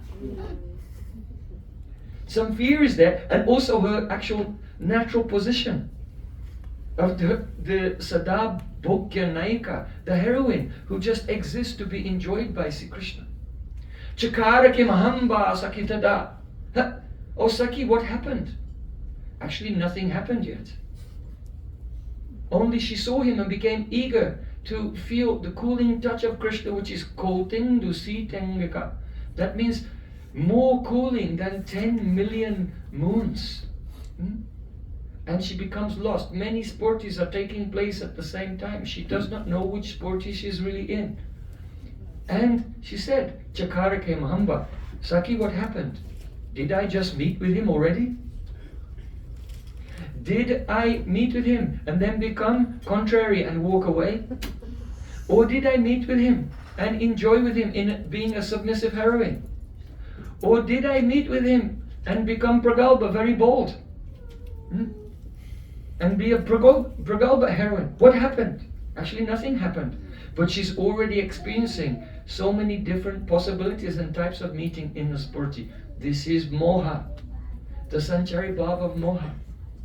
That happens only seeing his form, hearing the sound of his voice, being eager to experience the touch of Krishna, Saurabhyamrita Samprabhavita Jagat, and the fragrance of Sri Krishna. Once it enters into the nostril of Radhika, it leaves a sanskar that she cannot forget it. And wherever she goes, she can still smell the fragrance of Krishna. The fragrance of Krishna is not there, but the sanskar is so strong. So Radhika says, Samplavavata Jagat. It seems that the entire universe has been covered by the fragrance of Krishna, because wherever I go, she's having the spurti. You know, don't think spurti only means a vision. You can have an olfactory spurti. A spurti of a fragrance as well. So due to separation, she's continually having the spurti of Krishna's fragrance. But she's that's her subjective experience. But she's speaking, oh, Krishna's fragrance has gone everywhere in the universe. You see how sweet the poetry of Rupa Goswami is. Actually, it is Krishna's Kaviraj, Govinda Lilamrita. Krishna's Kaviraj. And why? Because they're describing Radhika's subjective experience, but it's so sweet and funny that Radhika thinks that's the way reality is. Now I am in an emerald meeting place, and Krishna's fragrance is spread all over the universe. But it's her experience. So, Swadyoye nadbhuta madurima kirtishova madhya. Krishna was thinking, what is the sweetness in me that Radhika experiences? I don't know. And now in Gaura Lila, he's experiencing that. Oh, what time does the class go till? I don't know, because it's only happening at this time because you're here. Okay, a little bit. Piyusha Ramyadra. And when Radhika sees the lips of Krishna, then it's as if her sense of taste is being pulled by force towards the lips of Sri Krishna. How amazing it is. Just like Braj Gopis, when they hear the sound of Krishna's flute, Gopya Kimachara Dayam Kushalam Svabhino Damodaradra Sudam Api Gopikanam Bhunte Swayamya Davashishta Rasam Radinyo Rishatva Chosru Mumuchustaravo Yatarya. Do you know Venugit? Yes. Brahmacharis, you have to know. Venugit first. Oh, Pranay Git, Yugal Git, Gopi Git, Yugal Git, Brahma Git, 5 Gits. Okay. Next year when I come back, I'll test you. So, this is a symptom of the Madan Bhav. Madan Bhav is such, what? Atureshaya ayogyepi prabale irsha vidayataha sadag bogepi tadganda matradhara stavadaya. In Madan Bhav, there are many reactions, many astonishing reactions, very deep. We cannot go into it today, but only 2, because it's becoming relative in this katha. That even if some object is not a competitor, it's not worthy of being jealous of that object, but still Radhika can become jealous of an insignificant object. Ayogyepi, it's ayogye, not qualified for jealousy. But Prabalesha becomes very jealous towards that object. Or Sada Bogepi Tadganda, even though Radhika is meeting with Krishna and relishing his beauty all the time, even in meeting she feels separation, and she offers prayers and glorifies anything not close to Krishna, anything which has the slightest connection with Krishna, even from far away. So these are two symptoms of Madan Bhav. Like Duskarad Kataradali Malati Komalayam Akaratara Tapapura Hanta Gostapati Nandanokpama. Ya tamalamal upaguhate. Once Radhika, she saw one jasmine vine, and the jasmine vine was wrapped around a tamal tree. And she said to her Saki, "Oh Saki, don't think that this jasmine vine is so soft, because actually this jasmine vine in a previous life did kator tapasya. Very difficult, severe austerities. It must be true. Otherwise, how would it be possible that this jasmine vine is now embracing this tamal tree, whose complexion is somewhat similar to the complexion of Krishna? Huh?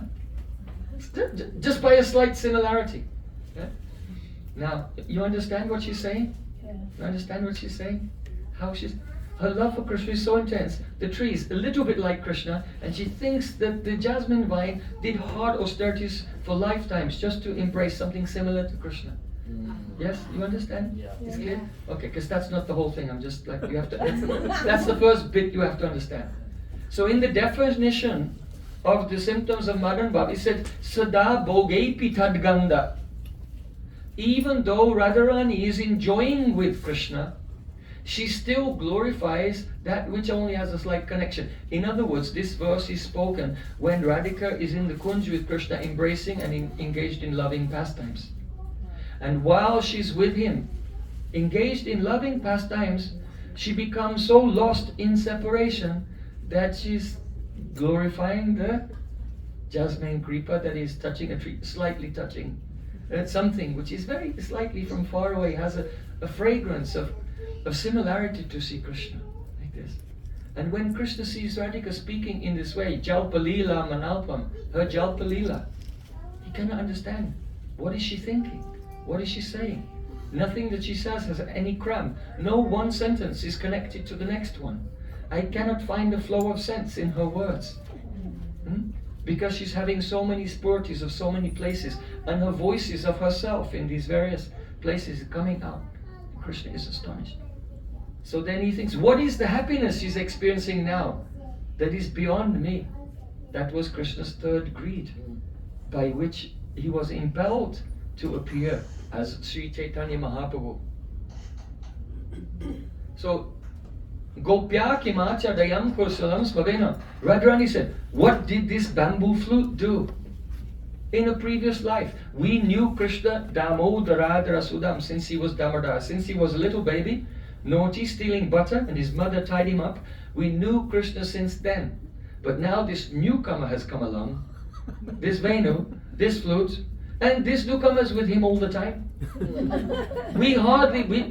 Our parents had us married and we had to move to Yavat and we hardly have a chance to see him. But now this new person came on the scene. And this Venu is always in Krishna's hand. He tucks the Venu in his belt. He tucks the Venu in his pagri, in his turban. He sleeps with the Venu under his pillow at night.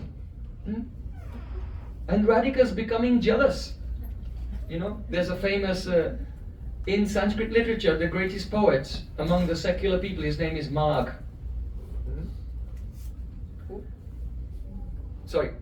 Magh, yes. And then you have other poets like Baivari and Kalidas. Kalidas is also considered one of the famous poets. So Kalidas, he wrote one book called Meghadut.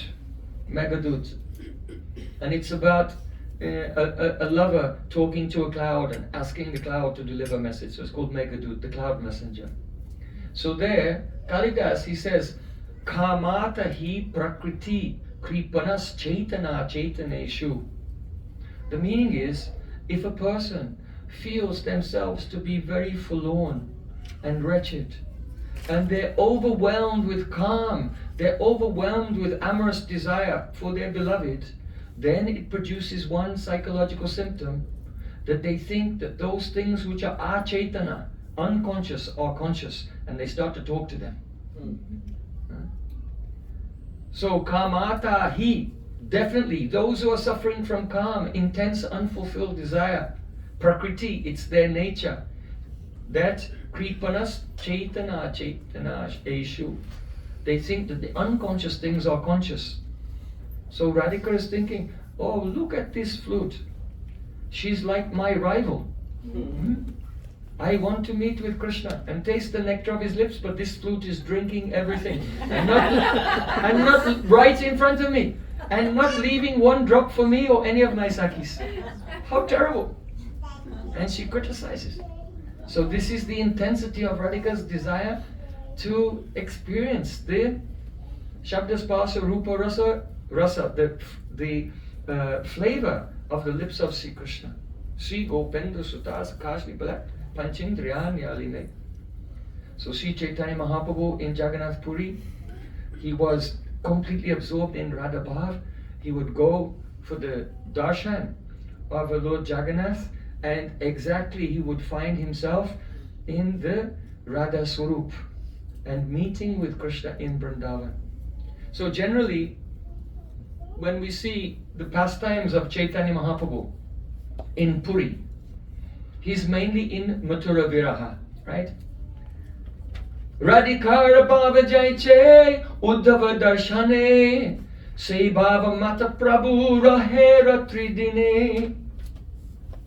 The meaning is that just as when Uddhav came from Mathura, was sent by Krishna from Mathura to Vrindavan, and he had darshan of Srimati Radhika when she was in madness speaking with the bumblebee.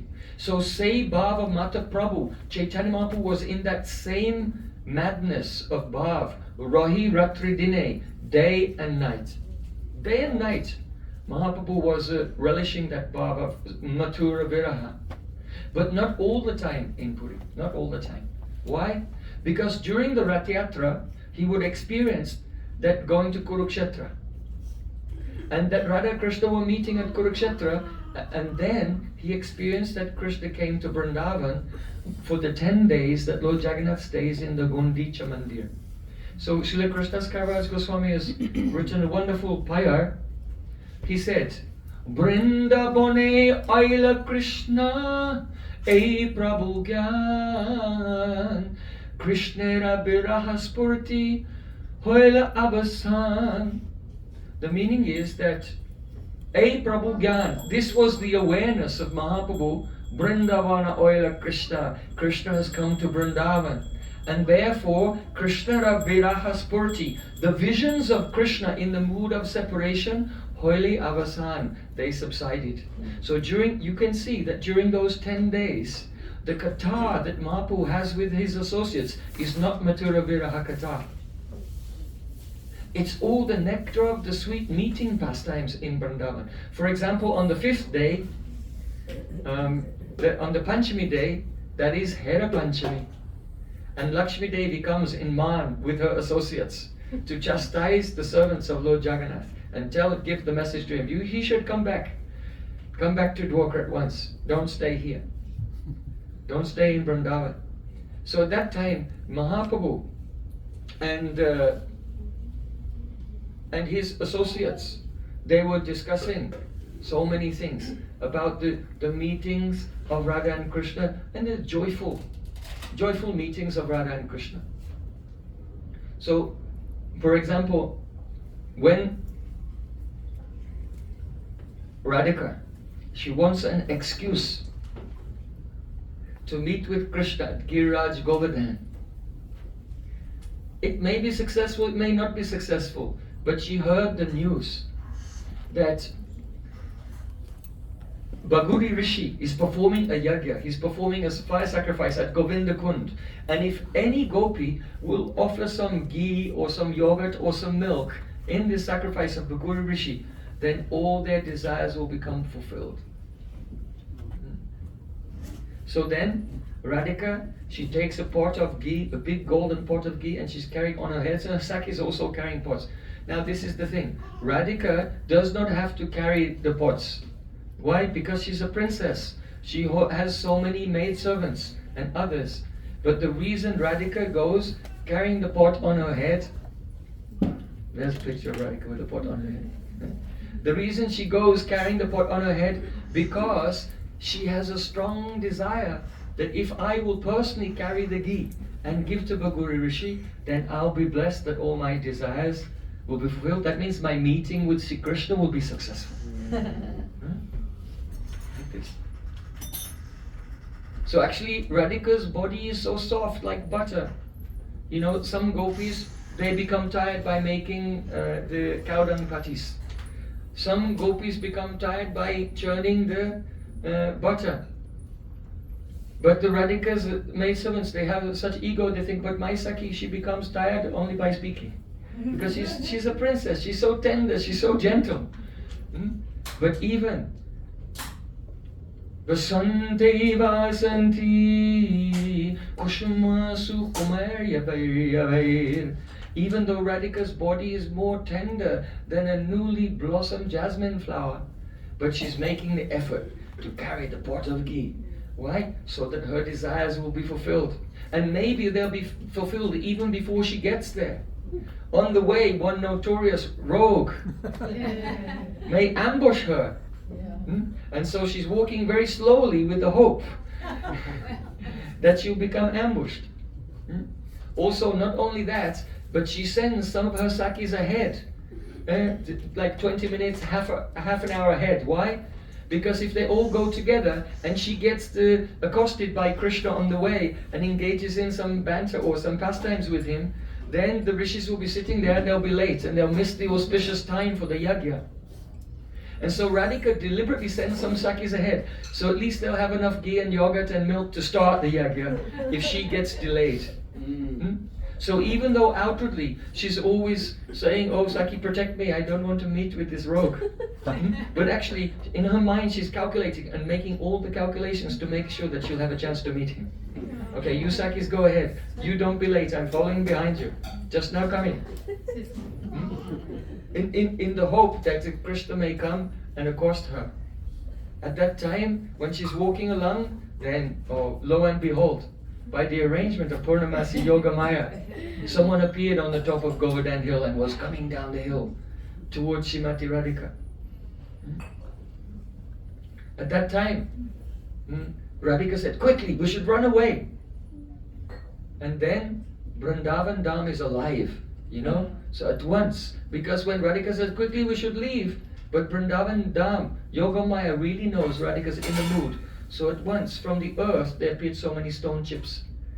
So when there are stone chips on the earth, you cannot walk quickly, so then the Sakis are going very, very slowly and going on like this. Because Vrindavan Dham is serving in the Leela. She doesn't want to leave quickly, but she acts as if she does, because Abhahita Bhav. And then when Sri Krishna comes down from the hill and tries to catch Radhika, at that time, Anta Smerat Ujjala Jalakina Vyakina Pakshmankura Kinchit Palati Tanchila Rasika Tuk Siktha Pura Kunchati Rudhaya Patimadavina Madharavya Bhugna Tarotara Radhaya Kila Kinchita Stabakini Dristi Sriyamva Kriyat. Rupa Goswami is describing that exact moment as Krishna is about to catch Srimati Radhika. Then she manifests what? Kila Kinchit Bhav. Shamarani knows all about this because Srila Gurudev told her that this painting of Seva Kunj, Radhika is manifesting the Kila Kinchit Bhav.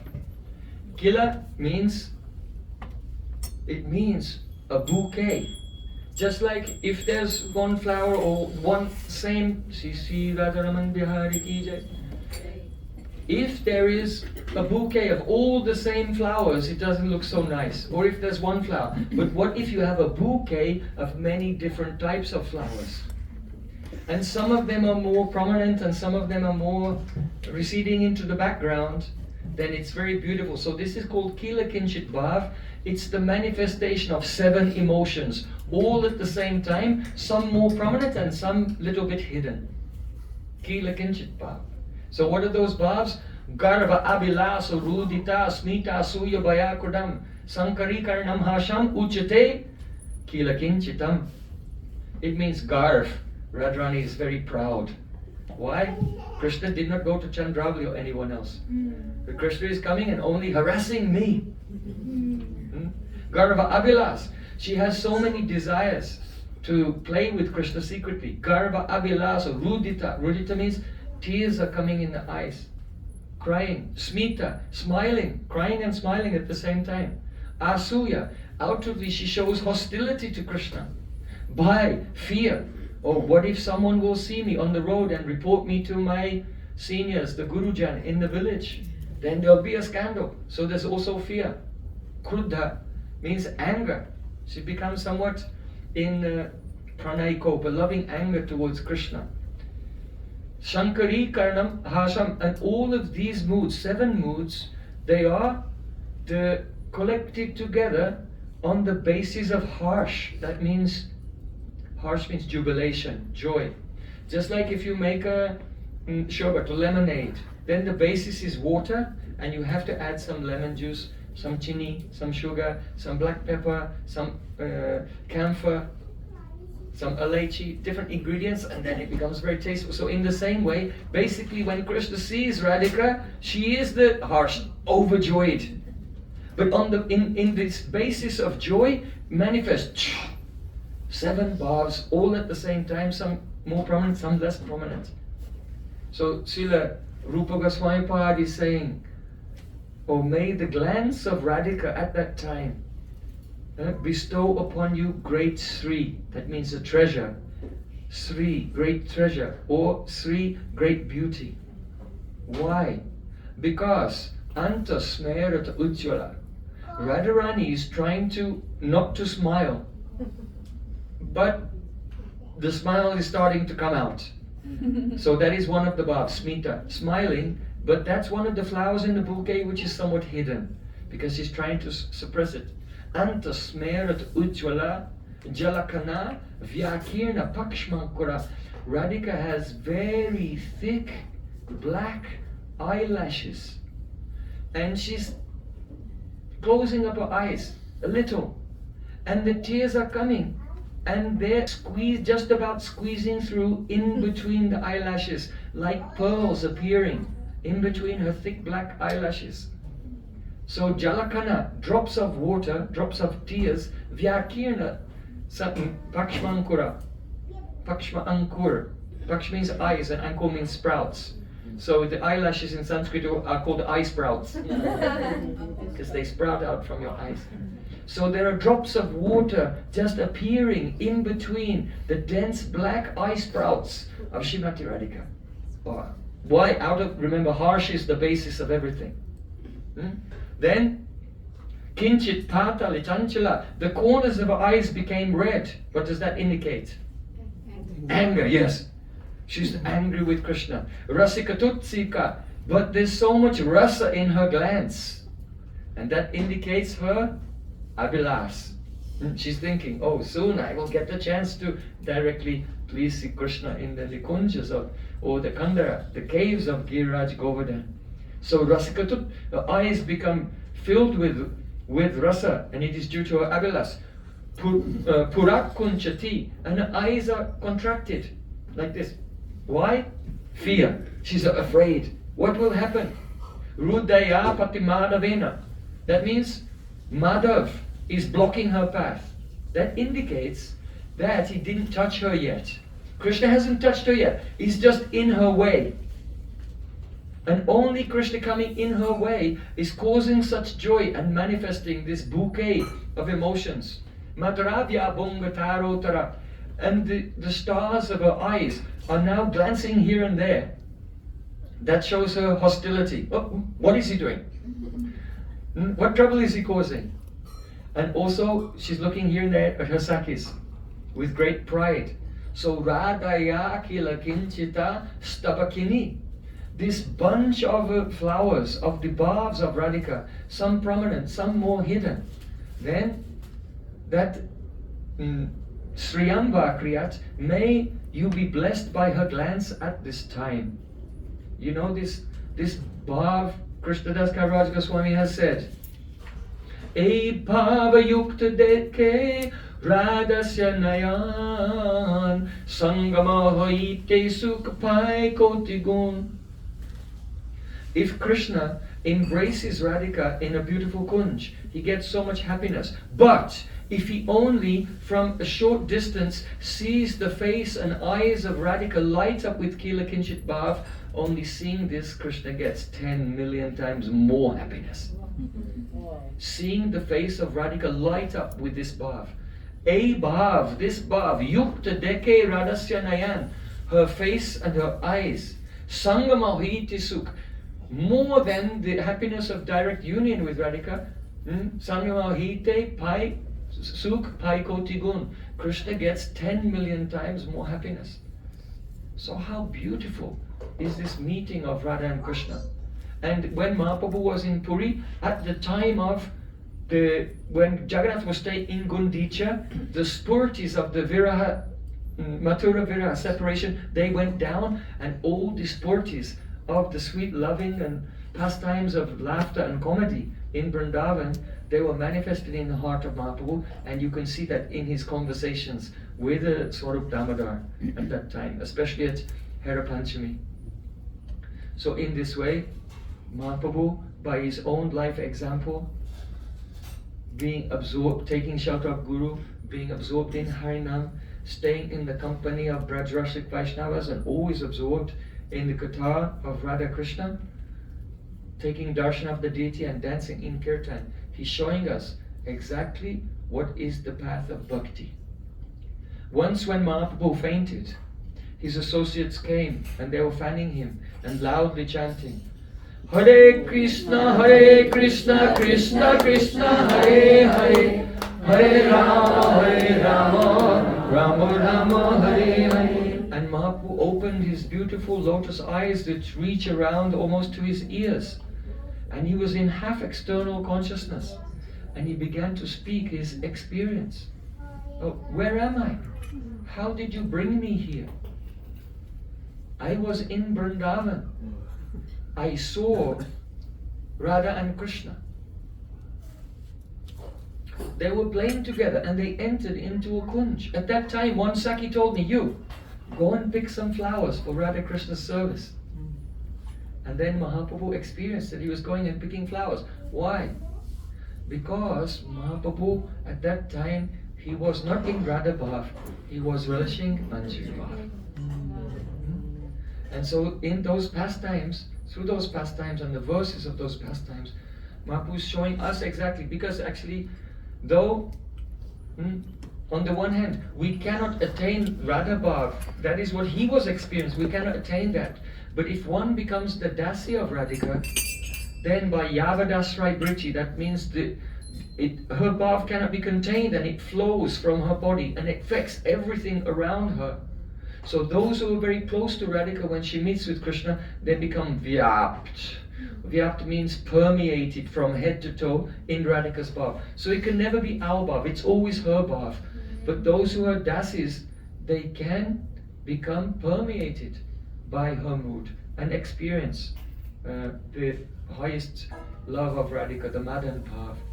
So Srila Vishwanath Thakur, he said, Tad vidyu tujjati jai prapadai kareika vaidagja eva kilamurti pritastathapi yuteshwaritvam api samyaga arochayitva dasa puritabdim anusasyo ajasyamas asyaha.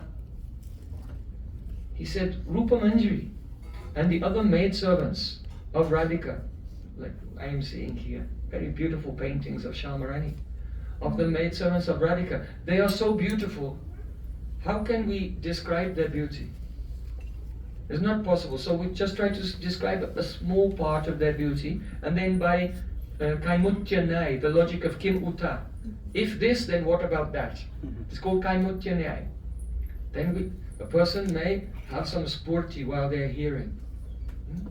He's saying that only one line on the toe of Rupa Manjari and the other maidservants is more dazzling than a flash of lightning. Vaidagja eva kilamurti vitastatapi. Are they artistic? Do they know how to sing, how to dance, how to play musical instruments, how to cook, how to make garlands, how to decorate, how to paint the face and paint the body of Srimati Radhika, how to speak in riddles and poetry? Do they know these things? Don't think that they know these things. But rather, Vaidagda eva kilamurti brita. They are the embodiments of Vaidagdata. They are all the arts condensed, personified. This is the nature of the manjaris. Yuteshwaritam. Yuteshwaritam. That means they are qualified to be Yuteshwaris. Every manjari can be a Yuteshwari. They are qualified to have their own group of Sakhis leading the group. Like Chandravi leads a group, or Shamala leads a group, or Pali leads a group. They're qualified for that.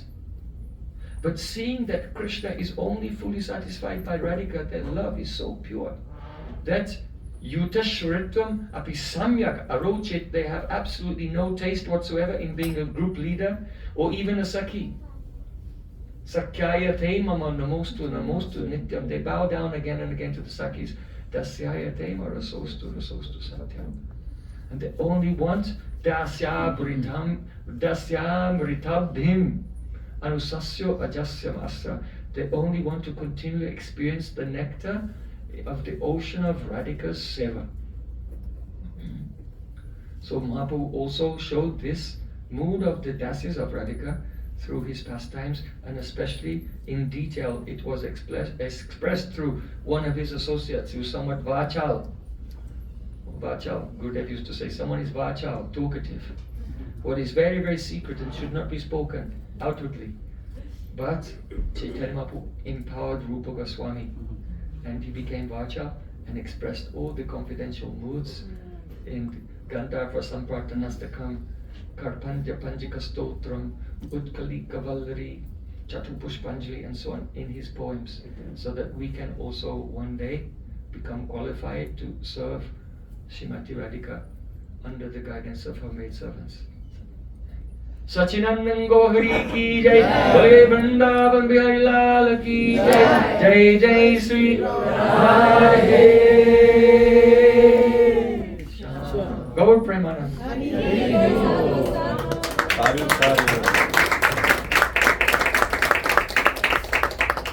So we'll sing one kirtan. Before Harikatha and after Harikatha there should be kirtan. But first we'll have a question. Yes, Shamrani. I'm sort of getting the answer just by your divine presence. But you were speaking about earlier not being bewildered by the random bumping into each other material modes of nature taking different circumstances. Yeah, the apparent chaos, when actually everything is perfectly orchestrated by the Supreme Lord. And that we should just meditate on Advaya Gyan, Paratattva Sri Krishna, who is the reality. And then you got into the super reality of Krishna's most intimate pastimes, which is his highest existence. So these days, there's so much talk in the world and in the world of devotees about the disaster that's coming, World War III, American economic breakdown. Yes. How do we see that in relation to all this that you're speaking about? Did everyone hear the question? No, can't hear. Srimati Shamrani Didi is saying that we heard how Mahaprabhu is, in a way, she's absorbed. He's so absorbed in his sadhana, his body is just getting up, taking baths, going to the temple. Practically he's not paying attention. He's internally completely absorbed in the mood of Srimati Radhika and the pastimes of Krishna. And so we try to move in that direction. We take small steps every day by chanting Hari Nam with great honor and absorption without distraction as much as we can. And serving. Serving why? Because by serving Guru, we become blessed with the adhikar, with the eligibility, sthir buddhi, steady heart and mind. Without serving Guru and Vaishnavas, one will never have the steadiness to be able to sit in one place and chant. One will always be restless and walking around here and there, looking here and there. External, extroverted, never introverted. So Guru Seva and Vaishnava Seva is essential, otherwise sthir buddhi, steadiness will never come. Now Srimati Shamrani Didi is raising this point that of course in the world there are already always so many problems going on, but now it seems that they're intensifying, that wars are breaking out here and there, economic problems are coming. And so then what should we think about that? Run to the farms, get out of the city. Yes, run to the farm, get out of the city, all of these things. So what should we do? First of all, if a person is completely absorbed in Krishna, Krishna will always protect him. Just like Bharat Maharaj, when he was kidnapped by the dacoits, and they brought him before the deity of Kali, and everyone was beating drums, and the executioner was there with a big sword, and there was a chopping block for the head. And one of the dacoits told Jagat Bharat, "Oh, please pay your obeisances here, on this chopping block." He was very simple, he was just going along with it, and he paid, he put his head down on the chopping block. I had to pay his obeisances. And then when the dacoit raised the sword, then Kali could not tolerate it, and she burst out from the statue. It broke into 1,000 pieces. And she, instead of his head being cut off, she cut off all the heads of all the dacoits. And along with her Pisachi and all the witches, she was dancing and playing basketball with their heads. So, and then Jagat Bharat just looked up and said, "Oh, what happened?" He wasn't dead, everything was fine. So if someone is completely surrendered, everything will be fine. This is true.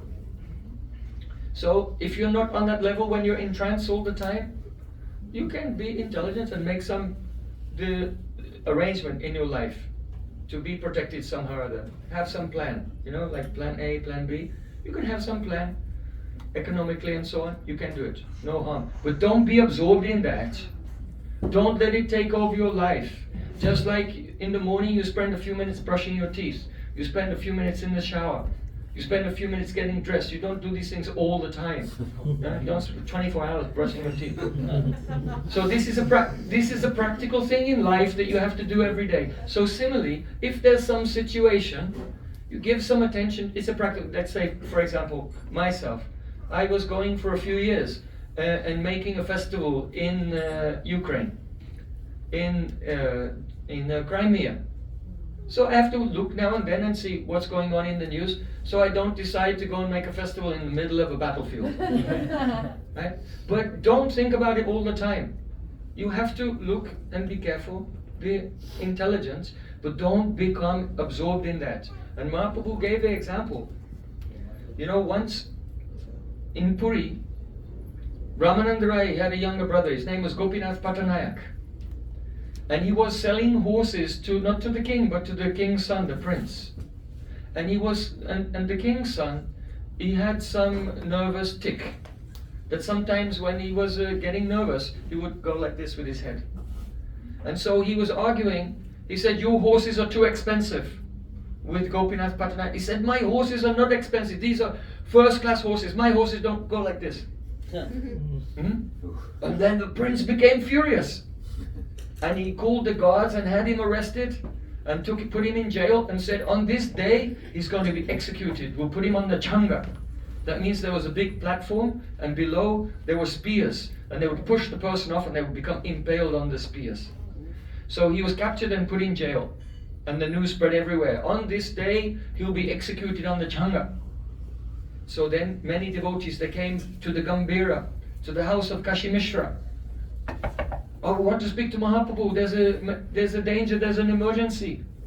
And they said, "Oh, Mahaprabhu, the prince is going to execute Gopinath Patanayak, Ramananda Rai's brother." Mahaprabhu said, "Why?" He said, "Because he made fun of the nervous tic of the prince." Mahaprabhu said, "Yes, and? If you insult the royal family, you get executed. It's normal." And? It's normal. But one thing, don't bother me again with this worldly news. If you bother me again, I'll leave Puri and I'll go and live in Alanath in Brahmagiri, about 21 kilometers outside of Jagannath Puri. He threatened them, and they all became silent. So anyway, though Mahaprabhu didn't do anything and he would not engage in conversation about it, but he's very merciful because Ramananda Rai is very dear to Mahaprabhu. So some mercy came to his younger brother, and when the soldiers brought him up on the changa and they were about to throw him off, as they were bringing him up the steps, you know what he was doing? He was chanting Hare Krishna, Krishna Krishna, Hare Hare, because he thought, chant your last round. Remember the story? He was thinking. Actually, he wasn't interested in spiritual life, but suddenly the enthusiasm came. Suddenly became really enthusiastic about chanting the holy name as they were leading him up the steps to be executed. And they were just about to throw him off when the prince said, "Stop, take him down, I just wanted to teach him a good lesson. You see? So then when he came down, but by Mahaprabhu's mercy, now he'd become a pure devotee. What does it take in our life before we become a pure devotee? Right? There are two ways.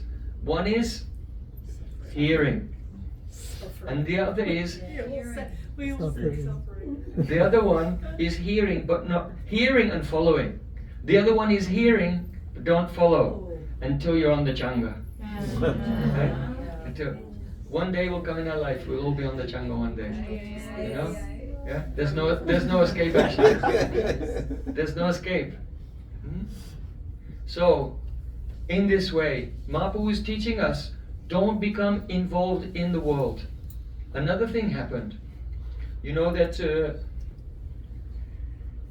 Sarvabhauma Bhattacharya, he wanted to introduce the king to Mahaprabhu.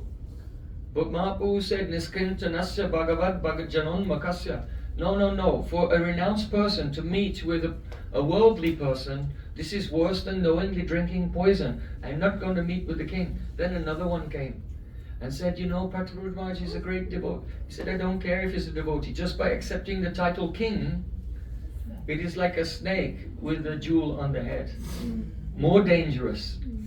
Oh, he's a devotee, is he? Oh, then I've got an excuse to go in the palace, get involved in the palace intrigue, watch the dancing girls and have some power and more donations and like this.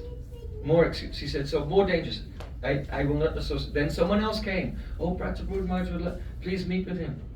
Mahaprabhu, if you ask me again, I am leaving. I'm going to Jagannath Puri. So, sorry, I'm leaving Jagannath Puri and going to Alanath, the temple of Alanath, to Brahmagiri. You see?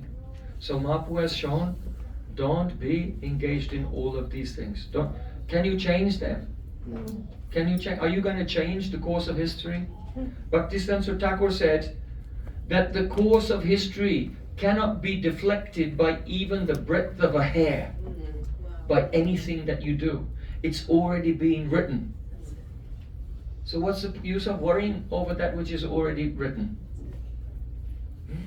And he said, even someone who chants Nam Abbas will realize that the course of history cannot be deflected by the breadth of a hair. And therefore he will take full shelter of the holy name. So don't be distracted by these things. Krishna is our best friend. Whatever happens for us is the best thing that can happen for us because Krishna is our best friend. Okay? So little bit you do some practical things. You can know if you're going preaching somewhere, don't go to Kashmir right now, for example. Right? I went preaching in Kashmir with Gurudev. Probably Shamrani was there too. We went preaching in Kashmir. Right? And but we didn't go right now. Actually, even then there was some war going on. Gurudev sent me to give a lecture in a refugee camp in Jammu Kashmir, in a refugee camp. Yeah. So it was close to where there were problems, but we never went into the actual problem zone. So just keep your eyes open so you don't do anything radically foolish. But don't put your time in this. Be relaxed. Know that Krishna is the Supreme Lord. Everything is going on according to His will. And Om Purnam Vadaha Punamidam Purnat Purnam Udachyate Purnasya Punamadya Punameva Vasishyate.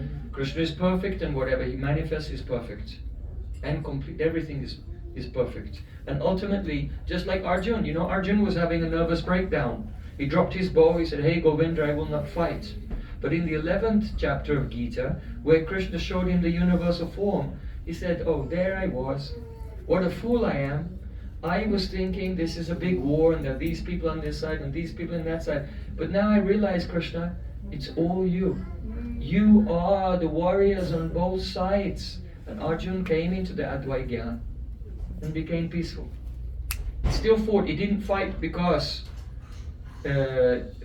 he wants to solve some political problem. But Sarva Dharmam Prityaja, he completely surrendered to Krishna. That's what Krishna wanted, because Krishna wanted to use him as an instrument. Wasn't because he was fighting for any political purpose. It was only to please Krishna. So this is the thing. Don't be entangled in duality. Come to the platform of Advait Gyan and do everything just to please Krishna. Gaur Premanande.